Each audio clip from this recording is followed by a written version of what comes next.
বেলা ১১টা, বৈশাখীর শেষ সকালে বইছে মেঘলা হাওয়া। দিনটা যেন আজ কেমন থমথমে গম্ভীর। আকাশপানে চাইতে মনে হচ্ছে মেঘেরা একজোটে সব মুখ ফুলিয়ে বসে আছে। হাসতে তাদের মানা প্রকৃতির এই নিদারুণ মন খারাপের দিনে গুনগুনিয়ে গানের সুর তুলেছে অন্তি। জানালার থাই টেনে বিছানার ধার ঘেঁষে অর্ধ শোয়া হয়ে আঁকিবুকি করে চলেছে সে। দুপা আড়াআড়ি ভাঁজ করে তুলিতে লাল কমলা রং মিশিয়ে সূর্যকে দিচ্ছে বিদায়। গোধূলি শেষকালে অর্ধরঙিন যাত্রার এই প্রতিচ্ছবি তাকে দিয়েছিল জৈনক নেভিয়ান সাহেব, আর সেটাই আজ সে জলরং দ্বারা লেপন করে জীবন্তের ন্যায় ফুটিয়ে তুলছে কাগজে। নির্মল বাতাস এসে তার মুখের ওপর চুলগুলোকে দোল দিয়ে যায়। আদুরে রমণী বা হাতে এলোমেলো ভঙ্গিতে তা সরিয়ে কানের পিঠে গুজে। ধ্যান জ্ঞান তার পুরোটাই পেন্টিংয়ের মাঝে। ঘুম থেকে উঠেই হুট করে মনে হয়েছে এখন সে রং তুলি নিয়ে বসবে। বসে গিয়েছে, নাস্তা করার কথা এখনো মাথায় আসেনি। ঝিনুক আপাকে দেয়া কথা রাখতে একটু দায়িত্বশীল হওয়ার চেষ্টা করছে নিজে নিজে, যদিও বা এর মেয়াদকাল খুবই অল্পক্ষণের। নানুরে বয়স্কা কণ্ঠের অমায়িক ডাকে কাজ থামিয়ে ঘাড় ঘুরিয়ে তাকায় অন্তি। সাদা ওড়নার সাথে কালো বোরকা পরিহিত তার অতি প্রিয় মানুষটাকে দেখা মাত্র চোখ দুটোতে প্রশান্তির ঢেউ খেলে যায়। মুখ ফুটে অদম্য এক হাসি ওঠে। রং তুলি ছেড়ে ঝাঁপিয়ে পড়ে তার নানুর কোলে। সায়রা খানম এতদিন পর নাতনিকে কাছে পেয়ে আদরে আহ্লাদে ভরিয়ে তোলেন। কুচকানো চামড়ার হাত দিয়ে গায়ে মাথায় হাত বুলিয়ে দিতে দিতে স্নেহময় কণ্ঠে বলেন, নানুরে ভুলে গেছাস না? কতদিন হইল তোরে দেখি না, একটাবার যাওয়া লাগে না। আজকেই ভেবেছিলাম যাব, বিশ্বাস করো। কখন এসেছ তুমি? আইলাম মাত্রই। তোগো চাঙ্গের ওপর উঠতে সময় লাগে মেলা। অন্তি নানুকে ছেড়ে বিছানায় বসায়। বৃদ্ধার হাতের তালু উন্মুক্ত করে অবাক কণ্ঠে বলে, কি এনেছো তুমি? হাত লাল হয়ে গেছে কেন? কিছুই আনি নাই, 4টা লাল শাক আনছি শুধু। তোমার শাকপাতা মানে বস্তা বস্তা জিনিস আনা নানু, কেন এগুলো করতে যাও বলো তো? সায়রা খানম ওড়না দ্বারা ক্লান্ত মুখের ওপর মৃদু ঘাম মোছেন। চিবিয়ে চিবিয়ে পান খেতে খেতে বলেন, বুড়া হইয়া গেছি, এখন কি আর বস্তা রান্নার পারি? একটাবার ফোন করতে পারতে তো, নিচে গিয়ে আমি নিয়ে আসতাম তোমাকে। অত চিন্তা করা লাগবে না তোর। ময়নাল অর্ধেক সিঁড়ি তুইলা দিছে, তোর বাপে চাঙ্গের ওপর ঘর তুলছে, একখান লিফট লাগাইবার পারে নাই। 2 তলা বাসায় লিফট সেরকম কেউ ইউজ করে না নানু, সিঁড়ি দিয়েই হয়ে যায়। বুড়ো হইলে বুঝবো। নাস্তা করছস কি? অন্তি নানুর কোলে মাথা রেখে পায়ের ওপর পা তুলে শুয়ে পড়ে আর মোড়া ভাঙতে ভাঙতে নিরস গলায় বলে, জানি তো করবি না, এজন্য নাস্তা নিয়ে আইসি, যা হাত মুখ ধুইয়ায়। রং সং দিয়ে কি করছো সারা বিছনা পাতি? কি এনেছো নাস্তায়? ঘি পরোটা বানাইয়া দিছে সাইকি, তোর জন্য কাল রাইতে ওর 2 জন ম্যাডাম আইছিল, তাদের জন্য তেহারি রাঁধছিল, সেটাও আনছি। নানুর মুখে মজাদার খাবারের সুঘ্রাণ পেতেই অন্তির পেটে ক্ষুধার ইঁদুর দৌড়াতে শুরু করে। অথচ এতক্ষণ তার ক্ষুধার কথা মনেই ছিল না। বাসায় থাকলে সে সকালের নাস্তা করে না কখনো, কেননা খাবার টেবিলে সবার সাথে বসলেই অশান্তি শুরু হয়ে যায়। রুমা, আমার ওয়াটার পটটা এখনো খালি কেন? কথা কানে যায় না তোর? লেট হয়ে যাচ্ছে তোর, দিতাছি ম্যাডাম। নারীকণ্ঠের কর্কশ ধ্বনি কানে যেতেই সায়রা খানম নড়েচড়ে ওঠেন। মুখ জুড়ে নেমে আসে একরাশ বিরক্তির ছাপ। দরজা পানে একটু উকি দিয়ে তিক্ত গলায় বলেন, মহারানী দেহি এখনও রাজপ্রাসাদেই রইছে, কামলা দিবার যায় নাই, যাবে এখন। নবাবজাদি চিরসুখ, সংসারের কোনো কাজ করানো লাগে না, খালি অর্ডার আর অর্ডার। নিজ মনে বিড়বিড় করতে করতে মিসেস মিথিলাকে তুলোধুনো করতে শুরু করেন সায়রা খানম। অন্তির কানে তা পৌঁছালেও কোনো প্রত্যুত্তর করে না, কারণ সে জানে তার মতো এনাদের দুজনের সম্পর্ক তেল জলের। একে অপরকে দেখলে ফুসলি ওঠে। ওঠ ওঠ ওঠ, উইঠা যা বয় সেমরি, কি হলো? সায়রা খানম তোড়জোড় করে অন্তিকে কোল হতে সরিয়ে বিছানা হতে নেমে দাঁড়ায়। চক্ষু যুগল বড় বড় করে জোর কদমে হেঁটে যায় সে বাহিরে। নানুর আকস্মিক ভুল বদলের কারণ বুঝতে পারে না অন্তি, তাই কারণ খুঁজতে সেও পিছু পিছু ছুটে যায় দরজা অবধি। বিশাল আকার ডাইনিং টেবিলের ওপর 3টে ছোট বড় বক্স, 2টো ব্যাগে টিফিন বাক্সে ভর্তি থাকলো, আর একটা বক্সে নানা রকম সবজি দিয়ে ভরপুর। টাটকা কচুর লতি, পুঁইশাকের ডগা, সব কিছু নাতনির জন্য এনেছেন সায়রা খানম। গরুর মাংসের 2টো বক্স গরম ছিল জন্য সে ঢাকনা খুলে রেখে গিয়েছিল টেবিলে। আসামাত্র 2 হাতে ঢাকনাগুলো আবার লাগাতে লাগাতে সে দরজার সম্মুখে দাঁড়িয়ে থাকা মিসেস মিথিলার দিকে তাকিয়ে মুখ বাঁকান। অন্যদিকে অফিস পথে বের হওয়া মুহূর্তে মিসেস মিথিলা তার শত্রুর এমন কর্মকাণ্ড দেখে নিজের ভিতরে ভিতরে দগ্ধ হয়ে ওঠেন। তাকে দেখেই যে উনি সব সরিয়ে নিচ্ছেন এটা বুঝতে বাকি নেই কোনো। ভদ্রমহিলার কোনো কিছু সব কিছুতেই বাড়াবাড়ি। মুখ জুড়ে বাহিরের প্রকৃতির মতোই আধার চেয়ে এলেও চুপচাপ তিনি নিজেকে নিয়ন্ত্রণ করেন। 2 হাতে ব্যাগগুলো টেনে টেনে সায়রা খানম বিছু ঘুরে অন্তিকে জোরালো গলায় ডেকে বলেন, এই সেমনি ধর ব্যাগগুলান। মানুষের চোখ তো ভালো না, শকুন্না নজর পড়লে পেট ব্যথায় খাইতেই পারবি না। মানুষের মনে তো হিংসার পুটলি বান্দা, নিয়ে চল ঘরে। নানু তাড়াতাড়ি নে। অন্তি অনিচ্ছা সত্ত্বেও নানুর হাতে 2টো ব্যাগ নিয়ে নিজ রুমে চলে গেল। সায়রা খানম মুখ ঝামটা মেরে তীক্ষ্ণ গলায় রুমাকে ডাকতে ডাকতে বলেন, অন্তির ঘরে আয়, একটু দরকার আছে। মিসেস মিথিলা কপাল ভাঁজ করে পুরোদস্ত নাটক দেখে যান। ঝাঁঝালো কণ্ঠে ঠোঁট নাড়িয়ে বলেন, অসহ্য মহিলা একটা। নওশাদ যে কেন একে বাসায় অ্যালাউ করে বুঝি না। আচ্ছা নানু, তুমি এই কাঁচা সবজি কেন এনেছো বলো তো? এগুলো দিয়ে কি করব আমি? তোর কিছু করণ লাগবে না, তুই চুপ করে থাক। টিফিন বক্স হতে একে একে সবগুলো বাটি বের করে করে ঝকঝকে ফ্লোরে সাজিয়ে রাখেন সায়রা খানম। সকাল সকাল গরুর মাংস, ছোট মাছ, বড় মাছ সব এক হাতে রান্না করে নিয়ে এসেছেন তিনি। গরম গরম ধোঁয়ায় সুগন্ধ ছড়িয়েছে বেশ। খালাম্মা কন কি কইবেন, সামনে আয়। রুমা আটোসাটো করে বাঁধা ওড়নায় হাত মুছে সায়রা খানমের সামনে বসে এসে দাঁড়ায়।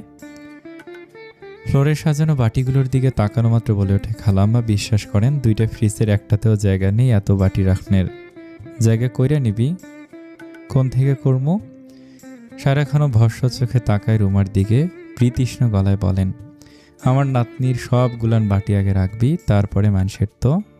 এতে জায়গা হইল না হইল না হইলেই নাই, ফালাইয়া দিমো। ফালাইয়া দিবি কে? নিয়ে যাবি তুই। শোন, আমি কইয়া দিতাছি, সেই অনুযায়ী অন্তিরে গরম কইরা করে দিবি। কোন বেলায় কোন তরকারি দিবি কান খুলে শুনে রাখ। সায়রা খানম আস্তে ধীরে মোট 7টা বাটির তরকারি রুমাকে বুঝিয়ে দেন। কোনটা কোন দিন কোন বেলায় দেয়া হবে তা স্পষ্ট ভাষায় বলে দেন তিনি। রুমা সব জেনে বুঝে মাথা নাড়িয়ে বলে, সব বুঝলাম খালাম্মা, কিন্তু আপনার নাতনি তো বাড়িতেই থাকে না। এর আগে যখন আনছিলেন তার অর্ধেক তরকারি আমার বাড়িতে নিয়ে যাওয়ার লাগছে, তাতে কি তোর অসুবিধা হয়েছে? না, অসুবিধা হইব কে? আপনার তরকারি যে স্বাদ। তাহলে চুপ থাক, আমার ভবগুড়ে বৈরাগী নাতনি যেটুকু খাইব তাই যত্ন করে খাওয়াইবি, বাকিটুকু তুই নিয়ে যাবি, তাও কোনো কাল নাগিনীরে দিবি না কইলাম। আর এই শাকগুলান টাটকা, তা ভাইজা দিবি। আইসা। সব কার্য শেষ করে সায়রা খানম হাত ধুয়ে বাসায় যাওয়ার জন্য উদ্যত হন।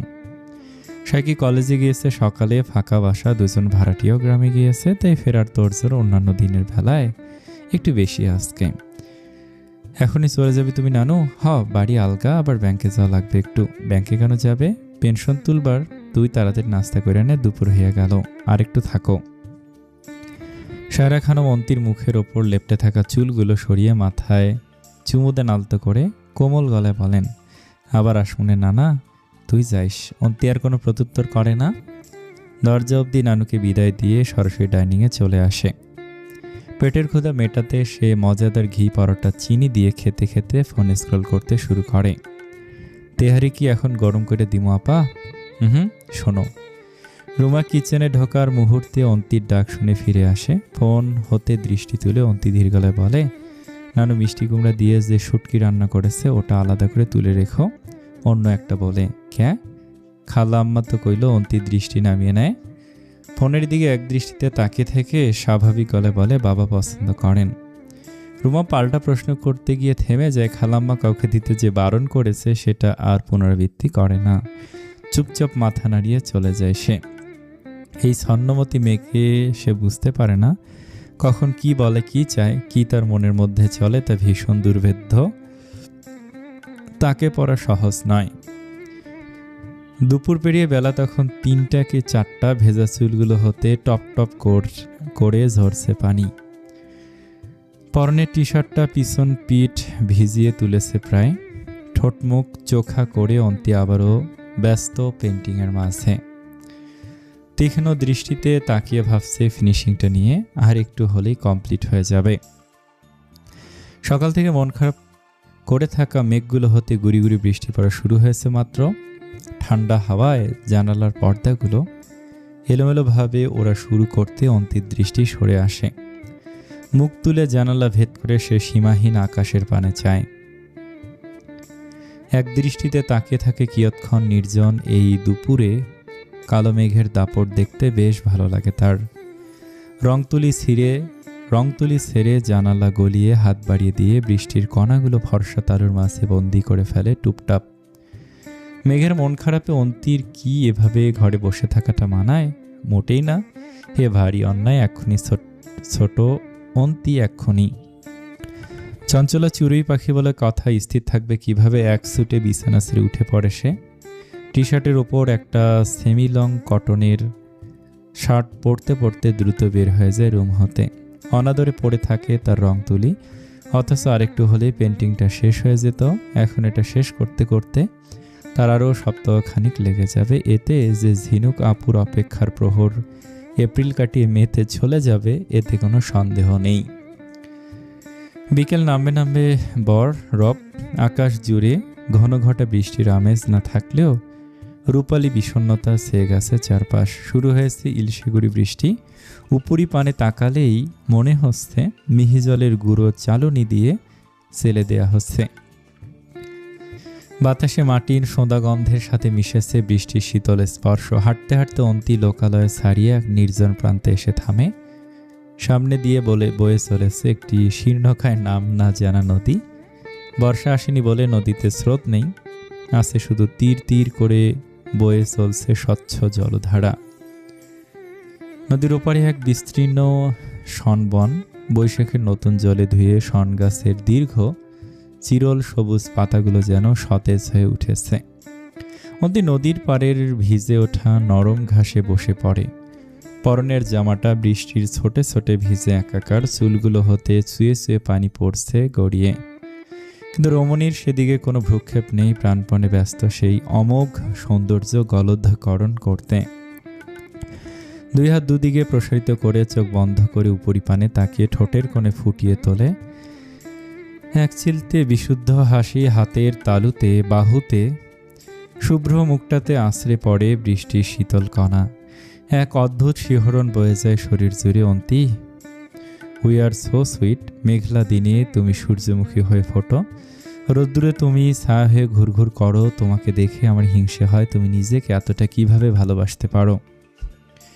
কিভাবে মনের সব কথা শুনে চলো তুমি? তোমার ভিতরে লুকোনো কষ্টগুলো কেন তোমাকে নিস্তব্ধ করে দিতে পারে না?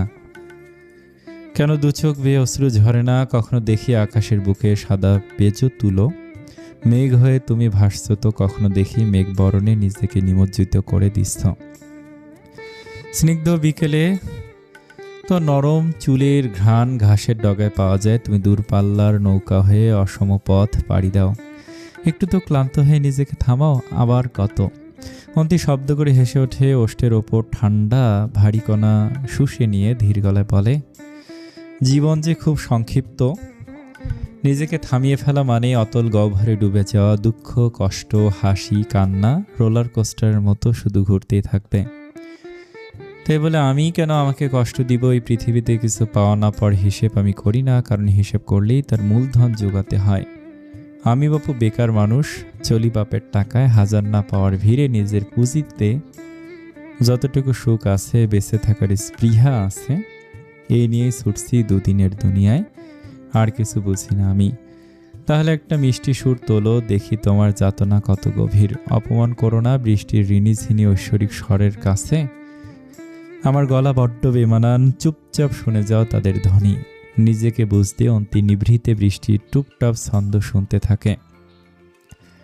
হারিয়ে যেতে শুরু করে বিনার ঝংকারে, কিন্তু এই মিষ্টি মূর্ছনায় স্থায়িত্ব কাল হয় খুবই অল্প সময়। এর মাঝে কোথা হতে কালবৈশাখী ঝড়ের গতিতে ছুটে আসে পালক, পেছনে হতে গলা পিছিয়ে ধরে নিজের শরীর ছেড়ে দেয় অন্তির ওপর। দোস্ত তুই এই জায়গায়, আমি তো খুঁজতে খুঁজতে শেষ তোকে। গলা ছাড়, মরে গেলাম তো। তোর আমার হাড্ডি মার্কা শরীরে শক্তি আছে নাকি?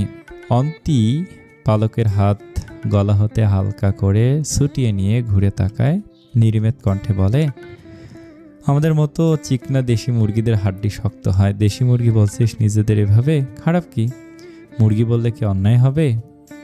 তাই বলে মুরগি, অন্য কিছু তো বলতে পারতি। এই মুহূর্তে মাথায় আসছে না অন্য কিছু, এটাতেই সন্তুষ্ট থাক। বাট তুই এখানে? পালকন্তিকে ঠেলে সরিয়ে নিজে বসে পড়ে, দুহাত ঝেড়ে সম্মুখে তাকিয়ে বলে, মেরে জানে জিগার কা দোস্ত, এখানে বৃষ্টি বিলাস করছে আর আমি ঘরে বসে বসে কি দুঃখ বিলাস করব?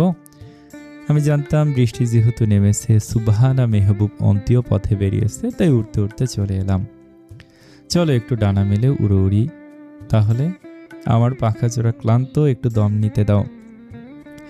অন্তি দুপা ছাড়িয়ে দেয় সম্মুখে সবুজ ঘাসের বুকে, দুহাতে ভর দিয়ে নীল জলরাশির দিকে তাকিয়ে উদাস কণ্ঠে বলে, আপডেট দাও তাহলে। জবরদস্ত ব্যবস্থা হয়ে গিয়েছে। সেটা কি? নেভিহানের বাসা পুরোটা আয়ত্ত করে ফেলেছি। তুই জাস্ট আমার ডিরেকশন মতো চলবি, অ্যান্ড আমি যেটা বলবো সেটা শুনবি, কাজ হয়ে যাবে। যদি ধরা পড়ি ধরু, পালকের কোনো ভুল হয় না। আমি দুদিন পুরোটা স্ক্যাম করে ফেলেছি, মস্তিষ্কে স্ক্যান করে। তুই শুধু টাকাটা রেখে চলে আসবি, একটা কাকপক্ষেও টের পাবে না। অন্তি নীল জলরাশি হতে চক্ষু যুগল সরিয়ে পালকের দিকে নিমজ্জিত করে। পালকের আত্মবিশ্বাসী মুখরেখা দেখে সে মনে মনে নিশ্চিন্ত হয়, গলা স্বর টেনে বলে, শিওর, 1000% শিওর। তুই জাস্ট বল কবে প্ল্যান করবি। ওকে, একটু সময় নেই, এত তাড়াহুড়োর কিছু নেই। ব্যাটা নেভিয়ানের সামনে না পড়লেই হলো। নো চান্স, ব্যাটা তো সমুদ্রে নিশ্চয়ই নীল তিমি হয়ে ভাসছে। মেঘবৃষ্টির মরশুম কাটিয়ে সময়ের ধুলি উড়ে রুদ্ধশ্বাস গতিতে। ক্ষণে ক্ষণে আকাশ এই স্বচ্ছ, এই নীল, এই গাঢ় ধূসর। প্রকৃতির অপরূপ পালা বদলের চক্করে সময়ের দ্রুত জানে মাস কেটে যায় 2। এপ্রিলকে পাড়ি দিয়ে জুনের শেষার্ধে এসে ঠেকেছে ক্যালেন্ডারের পাতা। আর একদিন পেরোলেই জুলাইকে করে নিবে বরণ অপরিচিত লজ। সন্ধ্যা 6:30 ব্যস্ত নগরীর আভিজাত বাসভবনে তখন সন্ধ্যার মোহনীয়তার সমাপ্তি শেষে আলো জ্বলেছে মাত্র। নিরিবিলি বাগানে গোল টেবিলের চারপাশে সজ্জিতকরণ কাঠের একটা চেয়ারে বসে আছে এক সুদর্শন মানব। পরনে রয়েছে তার কালো টি শার্ট, যা কিনা তার সুঠাম দেহে বেশ শোভা পাচ্ছে। শান্ত শীতল অভিব্যক্তিতে সামান্য ঘাড় নিচু করে মগ্ন রয়েছে ফোনের মাঝে। পিছনের চুলগুলোর অস্তিত্ব প্রায় বিলীনের পথে হলেও সামনের চুলগুলো দ্বারা তার অভাব কিছুটা হলেও পুষিয়েছে। সিক্ত ব্ল্যাক কফি খাবে নাকি শুধু কফি খাবে? কোনোটাই না। শুনছি না তোমার কথা, বলো তাড়াতাড়ি। সিক্ত ফোন হতে এক নজর দৃষ্টি তোলে মায়ের দিকে, ধীর গলায় বলে, মা প্লিজ, আমি এখন কিছু খাবো না। চিনির ভয় পাচ্ছ তো? ভয় পেও না, মোটেও চিনি দিব না। এটা অসম্ভব তোমার ক্ষেত্রে, তার চেয়ে তুমি এসে বসো, আমি বানিয়ে আনছি। মিসেস আদিবা ছেলের কথা শুনে দীর্ঘশ্বাস ফেলেন, বিরস গলায় বলেন, আচ্ছা থাক, তোমার খেতে হবে না, তুমি নিম পাতা মাখানো কফি খেয়ে পড়ো। বসো, তোমার সাথে আমার কিছু কথা আছে, কাপটা নিয়ে আসি। Sure, please. মিসেস আদিবা অভ্যন্তরে প্রবেশ করে জুপ করে একটা কিছু পড়ার শব্দ হয়ে ওঠে। সঙ্গে সঙ্গে ফোন হতে মনোযোগ সরে আসে সিক্তর। শব্দের উৎপত্তিস্থল হিসেবে গ্যারেজের পাশে সরু গলিতে তার তীক্ষ্ণ দৃষ্টি গিয়ে ঠেকে। ভ্রুদয় সামান্য বাঁকা হয়, মাত্র উঠে দাঁড়ায় সে, কয়েক কদম এগিয়ে সরাসরি চলে যায় সেখানে। রাতের আধারে দেয়াল টপকে অপরিচিত লজের ভিতরে প্রবেশ করার মিশনে নাম লিখেছে দুজন রমণী। তন্মধ্যে একজন একটু করে ফেলেছে গরমিল, পাটা ঠিকভাবে ব্যালেন্স করতে না পেরে ঠাস করে পড়ে গিয়েছে বাগানের মাটিতে। অপরজন দেয়ালের অর্ধেকটা উঠে মাথা বের করে স্তব্ধ মূর্তি হয়ে বসে আছে আপাতত। বাসার ভিতর হতে জানালা ভেদ করে আসা আবছা মৃদুমন্দ আলো ভেসে আসছে, আর সেই মলিন আলোতে চোখের সামনে লম্বাটে ছায়ার অস্তিত্ব টের পেতেই মাটিতে পড়ে থাকা অবস্থায় চোখ তুলে তাকায় অন্তি। দৃষ্টি স্থির হতে না হতে গোল গোল চোখ দুটো তার কোটর হতে বের হয়ে আসার উপক্রম। পুরোপুরি নিশ্চিত হতে মুখের ওপর লেপ্টে থাকা চুলগুলো সে কোনো মতে সরিয়ে তাকায়। একজন দীর্ঘদেহী মানুষ তার সামনে দুহাত পকেটে ঢুকে নির্বিকার ভঙ্গিতে দাঁড়িয়ে আছে। ঠোঁটের কোণে তার কিঞ্চিত হাসি দেখেও যেন দেখা যাচ্ছে না, পলকহীন চোখে মগ্ন হয়ে আছে সে অন্তির মাঝে। মানুষটা চাহনি দেখে অন্তির চোখ মুখ অস্ফুট স্বরে আওয়াজ বের হয়ে আসে, আপনি? ঠোঁট চেপে মনে আতঙ্কিত সুরে বলে ওঠে, সর্বনাশ, জলের মানুষ স্থলে কি করছে, কি হবে এবার? অন্তি, তুই শেষ। অন্তি শুকনো ঢোক গিলে এক নিমেষে উঠে দাঁড়ায়। হাতে জামায় লেপ্টে থাকা মাটি না ঝেড়ে অর্ধ দেয়ালে উঠে মুখ বের করে থাকা পালকের দিকে তাকায়। পালক অন্তির তাকানো ভঙ্গিমা দেখে নিস্তেজ গলে বলে, রিল্যাক্স দোস্ত, a friend is need is a friend indeed. এই গল্পের সারমর্ম আমি জানি। গাছে উঠে যাওয়া বন্ধুটারে আমার সাথে মিলেস না। আমি গাছে উঠতে পারি না, সো বাঁচা মরার এই লড়াই আমি পালাচ্ছি না তোকে রেখে। ও পাশে দাঁড়িয়ে আছে, যুদ্ধ করে তুই আয়। অন্তি পালকের উল্টাপাল্টা কথা শুনে আর চোখে নেভিয়ান সাহেবের দিকে তাকায়। বিমর্ষ গলায় বলে, যুদ্ধ কি আমি একা করবো? এ যুদ্ধে তুই আর যাই হোক মরবি না দোস্ত। প্রতিপক্ষ স্যারেন্ডার করতে বাধ্য। Bye bye. পালক দেয়াল ছেড়ে নেমে যে অন্তি অসহায় দৃষ্টিতে তাকিয়ে থাকে সেদিকে। কি এক কুক্ষণে আসতে হলো আজ, এসেই এক বাঘের হাতে ধরা। ইস, এতদিন এই এক্সিবিউশনের কাজের নিচে চাপা পড়ে থাকায় সময় করে উঠতে পারিনি, তাই আজ সব কাজ ফেলে পালকের ডিরেকশন অনুযায়ী টাকা ফেরত দেওয়ার মিশনের নাম লিখিয়েছিল। কিন্তু হলোটা কি, এই ব্যাটাকে এই মুহূর্তে এখানেই থাকতে হলো। সিক্ত কিছু একটা শব্দ হলো মনে হচ্ছে। মিসেস আদিবা চায়ের কাপ সঙ্গে কুশি কাটার সরঞ্জাম নিয়ে কয়েক হাত দূরত্বে টেবিলে বসে পড়েন। এক নজর গ্যারেজের পাশে সরু গলিটার দিকটায় নজর দিয়ে সিক্তর পিছনের প্রতিচ্ছবি দেখে জিজ্ঞেস করেন, কি হয়েছে? সিক্ত একই ভঙ্গিতে দাঁড়িয়ে থেকে ঠোঁটের হাসি বিস্তার করে বলে, একটা চুরি পাখি ডাল ভেঙে মাটিতে পড়ে গিয়েছে। বলছো কি, এই রাতের বেলায়? হ্যাঁ।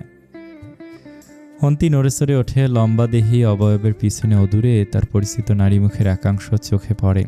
ভদ্রমহিলার সঙ্গে তার একদিনের আলাপ হয়েছিল। ছেলের বউ হিসেবে বেশ পছন্দ করেছিল তাকে, কিন্তু তার পর হতে যা যা ঘটে চলেছে এসব জানার পরে পছন্দ তো দূরে থাক, তার উপর অ্যাটম বোমা নিক্ষেপ করা অতি সাধারণ ব্যাপার। এই মুহূর্তে যদি জানে দেয়াল টপকে তারই বাড়িতে না হওয়া পুত্রবধূ হানা দিয়েছে, তাহলে তার মুখ দেখানোর কোনো উপায় থাকবে না। আসনি সংকেত উপলব্ধি করে দু এক পা করে পেছাতে থাকে অন্তি। নিজেকে আড়াল করতে প্রাণপণ চেষ্টা করে। পাখিটাকে তুলে নিয়ে এসে একটু পানি দাও, ব্যথা পেয়েছে হয়তো। সিক্ত স্থির দৃষ্টিতে অন্তির দিকে তাকিয়ে বলে, ব্যথা পেয়েছ? অন্তি এলোমেলো চাহনিতে থমথমে মুখ করে মাথা নাড়িয়ে না জানানোর মুহূর্তে মিসেস আদিবা দীর্ঘ গলায় বলেন, ও কি বুঝবে নাকি ব্যথা পেয়েছে কিনা? তুলে নিয়ে আসো তুমি। কলকলির খাঁচায় রেখে দিব, কালকে নেহেরিস আসবে, পাখি দেখলে সে ভীষণ খুশি হবে। সিক্ত নীরবে ঠোঁট কামড়ে হাসতে হাসতে অন্তির দিকে ধীর পায়ে এগোয়। মুখোমুখি দাঁড়িয়ে শান্ত গলায় বলে, তুলে নেওয়ার পারমিশন পেয়েছি, নিব না? বড়দের কথা শুনতে হয়। অন্তি কণ্ঠ নামে ফিস ফিস গলায় বলে, দেখুন, দেখছি তো 3 মাস 17 দিন পরে এসেছেন কেন? আমার বাসা হোক তাতে কি? আমি এসেছি জন্য আপনাকেও আসতে হবে আজকে? কালকে এসেছি আমি। মিসেস আদিবা চায়ের কাপে লম্বা চুমুক টেনে কুশি কাটার কাজ করতে করতে বলেন, একা একা কি কথা বলছো? সিক্ত অন্তির উদ্ভ্রান্ত মুখরেখার পানে অমোঘ দৃষ্টিতে তাকিয়ে থেকে বলে, পাখিটা ধরা দেয় না, মনে হচ্ছে ধরে বেঁধে খাঁচায় বন্দি করতে হবে। চুরি পাখি একটু ছটফটেই হয়। এই পাখিটা সমস্ত চুরুই জাতির মধ্যে একটু বেশি ছটফটে। এসব কথা রাখো। আনিশা বলল, তোমার নাকি কাউকে ভালো লেগেছে, সত্যি কি? সিক্ত অন্তির চোখের দিকে তাকিয়ে তীক্ষ্ণ হাসি হেসে অকপটে স্বীকারোক্তি দিয়ে বলে, হ্যাঁ, মেয়েটার ছবি আছে। ছবির কথা শোনা মাত্র অন্তি বিস্ফোরিত নেত্রে সিক্তর দিকে তাকায়। এই লোক আকারে ইঙ্গিতে পছন্দের কাউকে বলতে যে তাকেই বুঝিয়েছে, এতে না বোঝার কিছু নেই। অপরদিকে মায়ের ইচ্ছে পূরণ করতে সিক্ত পকেট হতে ফোন বের করে ক্যামেরা ওপেন করে। ইনস্ট্যান্ট অন্তির ছবি তুলতে উদ্যত হলে অন্তি গাছের দিকে মুখ করে দু হাতে নিচের মুখরেখা ঢেকে ফেলে। সিক্ত ওরকম অবস্থায় দুটো ছবি তোলে। কণ্ঠ হ্রাস করে বলে, এক পা জায়গা হতে নড়বে না, নড়লে ব্যক্তিগত খাঁচায় সারা জীবনের জন্য বন্দি করে ফেলবো এই মুহূর্তে। শান্ত চোখে ঠান্ডা স্বরের হুমকি প্রদান করে সিক্ত যায় মিসেস আদিবাকে ছবি দেখাতে। সদ্য তোলা অদ্ভুত ছবিখানে দেখতে মিসেস আদিবা কপাল কুঁচকে ফেলেন। অবাক কণ্ঠে বলে, নেই আবার কেমন ছবি, মুখ ঢেকে আছে কেন? সিক্ত গলার স্বর বাড়িয়ে অন্তিকে শুনিয়ে শুনিয়ে বলে, শাশুড়িকে সারপ্রাইজ দিবে, এজন্য ফেস রিভিল করেনি। সিরিয়াসলি? সিরিয়াসলি। মিসেস আদিবা হেসে ফেলেন। জুম করে ছবিখানা দেখতে দেখতে বলেন, মনে হচ্ছে সব ঠিকঠাক, কিন্তু চুল এত ছোট ছোট কেন? কার মতো যেন লাগছে। বাচ্চা একটা মেয়ে মা, চুল ছোট থাকা স্বাভাবিক। বলো কি, 9 10-এ পড়ে নিশ্চয়ই? মায়ের আতঙ্কিত রূপ দেখে সিক্ত মুচকি হেসে বলে, অতটাও ছোট না, ঠিকঠাক আছে। নিয়ে আসো একদিন তাহলে বাসায়। আচ্ছা, আগে চুরি পাখিটার ব্যবস্থা করি। সিক্ত মায়ের থেকে ফোন নিয়ে পা বাড়ে অন্তির দিকে। মিসেস আদিবা ছেলের যাওয়ার পথে তাকে আবারও সম্মুখে ঘাড় ঘুরিয়ে নেয়। মনের মধ্যে কেমন জানি খসখসানি শুরু হয়েছে তার। অতি পরিচিত কারো দৈহিক অবয়বের মতো লাগছে, বিশেষ করে চুলগুলো দেখে। আরে না না, অন্তি হবে কেন? বেশি ভাবছি আমি, পৃথিবীতে কি শুধু অন্তির চুলই ছোট নাকি? আরও অনেক মেয়েরই তো চুল ছোট। তোমাকে এখন কি শাস্তি দেয়া যায় বলো তো? এমনি এমনি তো ছাড়ছি না। আজকেও কি ডাকাতি করতে এসেছিলে? না, তাহলে এমনি এমনি বলেও বিশ্বাস করছি না। এত উঁচু দেয়াল টপ কোনো সোজা কথা নয়। প্রফেশনাল ডাকাতরাও তো এত সাহস করবে না। কাঁটাতার পেরিয়ে দেয়ালে উঠেছো, ঘড়ি চাই। ঘড়ির কথা শুনতে অন্তি নির্জীব চোখ জোড়া তুলে তাকায় সিক্তের দিকে। অতি নিকটে দাঁড়ানো সুপুরুষটার গায়ের পারফিউমের সুঘ্রাণ তার নাকে সে স্পষ্টত ঠেকছে। লোকটার এমন চাহনি আর অদূরে বসে থাকা মিসেস আদিবাকে দেখে তার গলা হতে আওয়াজ বের হচ্ছে না কোনোভাবেই। পিছনে দু মুচড়ে রেখে নির্বিঘ্নে মাথা নাড়িয়ে না জানায়, ঘড়ি ডাকাতি করতে আসেনি সে, এসেছে তো মূল্য চুকাতে। কি চাই? দিতে চাই। সিক্তের ওষ্ঠ সূক্ষ্ম বাঁকা হাসির রেখায় খেলে যায় মুহূর্তেই। পকেটে দুহাত নিবদ্ধ রেখে এক পলক ঘাড় ঘুরিয়ে পিছনে তাকায় সে। অতঃপর দৃষ্টি সরিয়ে অন্তির চোখে চোখ রেখে শীতল কণ্ঠে বলে, এখানেই? অন্তি সিক্তের রহস্যমাখা ঠোঁটের হাসির কারণ ধরতে না পারলেও পর মুহূর্তে বুঝে যে লোকটা কি ইঙ্গিত করেছে, তার কথাটা কোন দিকে নিয়ে গিয়েছে এই লাগামহীন পুরুষ। এর উল্টো অর্থ বুঝতে পেরেই কান দিয়ে গরম ধোঁয়া বের হতে শুরু করে তার। শরীর ঘেমে ওঠে। চোখ পাকিয়ে থমথমে মুখ করে তাকাতেই পেছন হতে ভেসে আসে মিসেস আদিবার গলা। আমি ভেতরে যাচ্ছি সিক্ত, চুরি পাখিটাকে নিয়ে এসে খাঁচায় রেখো, নেহেরি শেষে দেখবে। মিসেস আদিবা হাতে চায়ের কাপ সহ কুশি কাটা সরঞ্জাম নিয়ে অভ্যন্তরে চলে যান। ভেতরতে ফোন বাজার শব্দ হচ্ছে দেখে দাঁড়ান না এক মুহূর্ত। একটু ভালোভাবে নজর বুলালেও হয়তো দেখতে পেতেন তার ছেলের আড়ালে কোন প্রজাপতির চড়ুই পাখি লুকিয়ে। অন্যদিকে ওনার প্রস্থান হতে অন্তি তার হারানো শ্বাস ফিরে পায়। এতক্ষণ যাবত এটারই অপেক্ষায় ছিল সে। লম্বা করে শ্বাস টেনে মুখরেখায় কাঠিন্য ভাব এনে শক্ত গলা বলে, দয়া করে একটু সরে দাঁড়ান। আপনার ভাবভঙ্গিমা দেখে মনে হচ্ছে আমার গায়ের ওপর উঠে যাবেন। গাছের মতো লম্বা শরীর নিয়ে সামনে হাজির হয়েছেন। সিক্ত অন্তির কথাকে পেছানোর বদলে আরও এক কদম সামনে এসে দাঁড়ায়, যার ফলে দুজনের মধ্যবর্তী দূরত্ব এসে ঠেকে মাত্র 2-1 ইঞ্চি।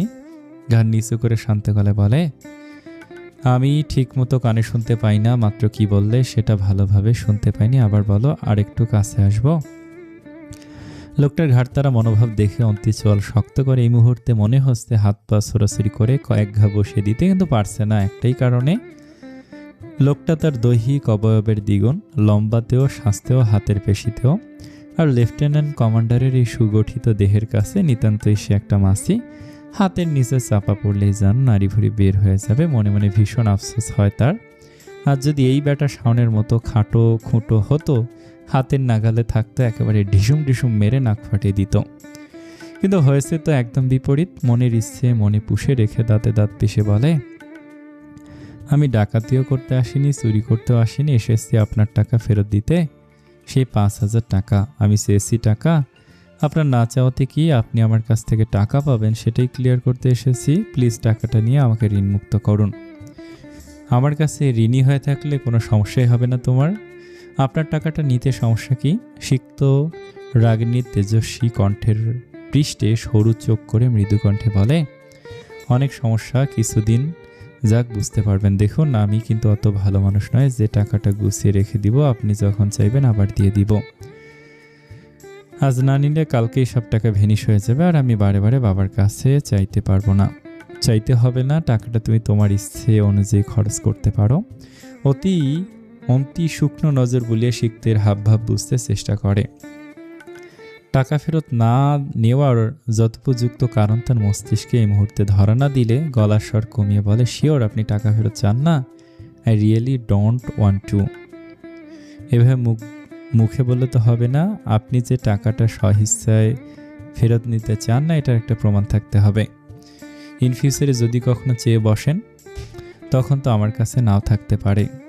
একটা স্ট্যাম্পের চুক্তিপত্র নিয়ে আসুন। চুক্তিপত্র, স্ট্যাম্প এগুলোর চেয়ে একটা ভালো সলিউশন আছে আমার কাছে। কি? সিক্ত অন্তির পানে স্থির দৃষ্টি রেখে নির্মিত কণ্ঠে বলে, কাজী অফিসে গিয়ে রেজিস্টার খাতায় সাইন করা। সেখানে তোমারও সাইন থাকবে, আমারও সাইন থাকবে। 5,000 টাকা পার্মানেন্টলি আটকে পড়ে যাবে। আমি হুটহাট চাইলেও দিতে বাধ্য থাকবে না, আবার তুমি না দিতে পারলেও আমার কোনো আপত্তি থাকবে না। Isn't it beautiful?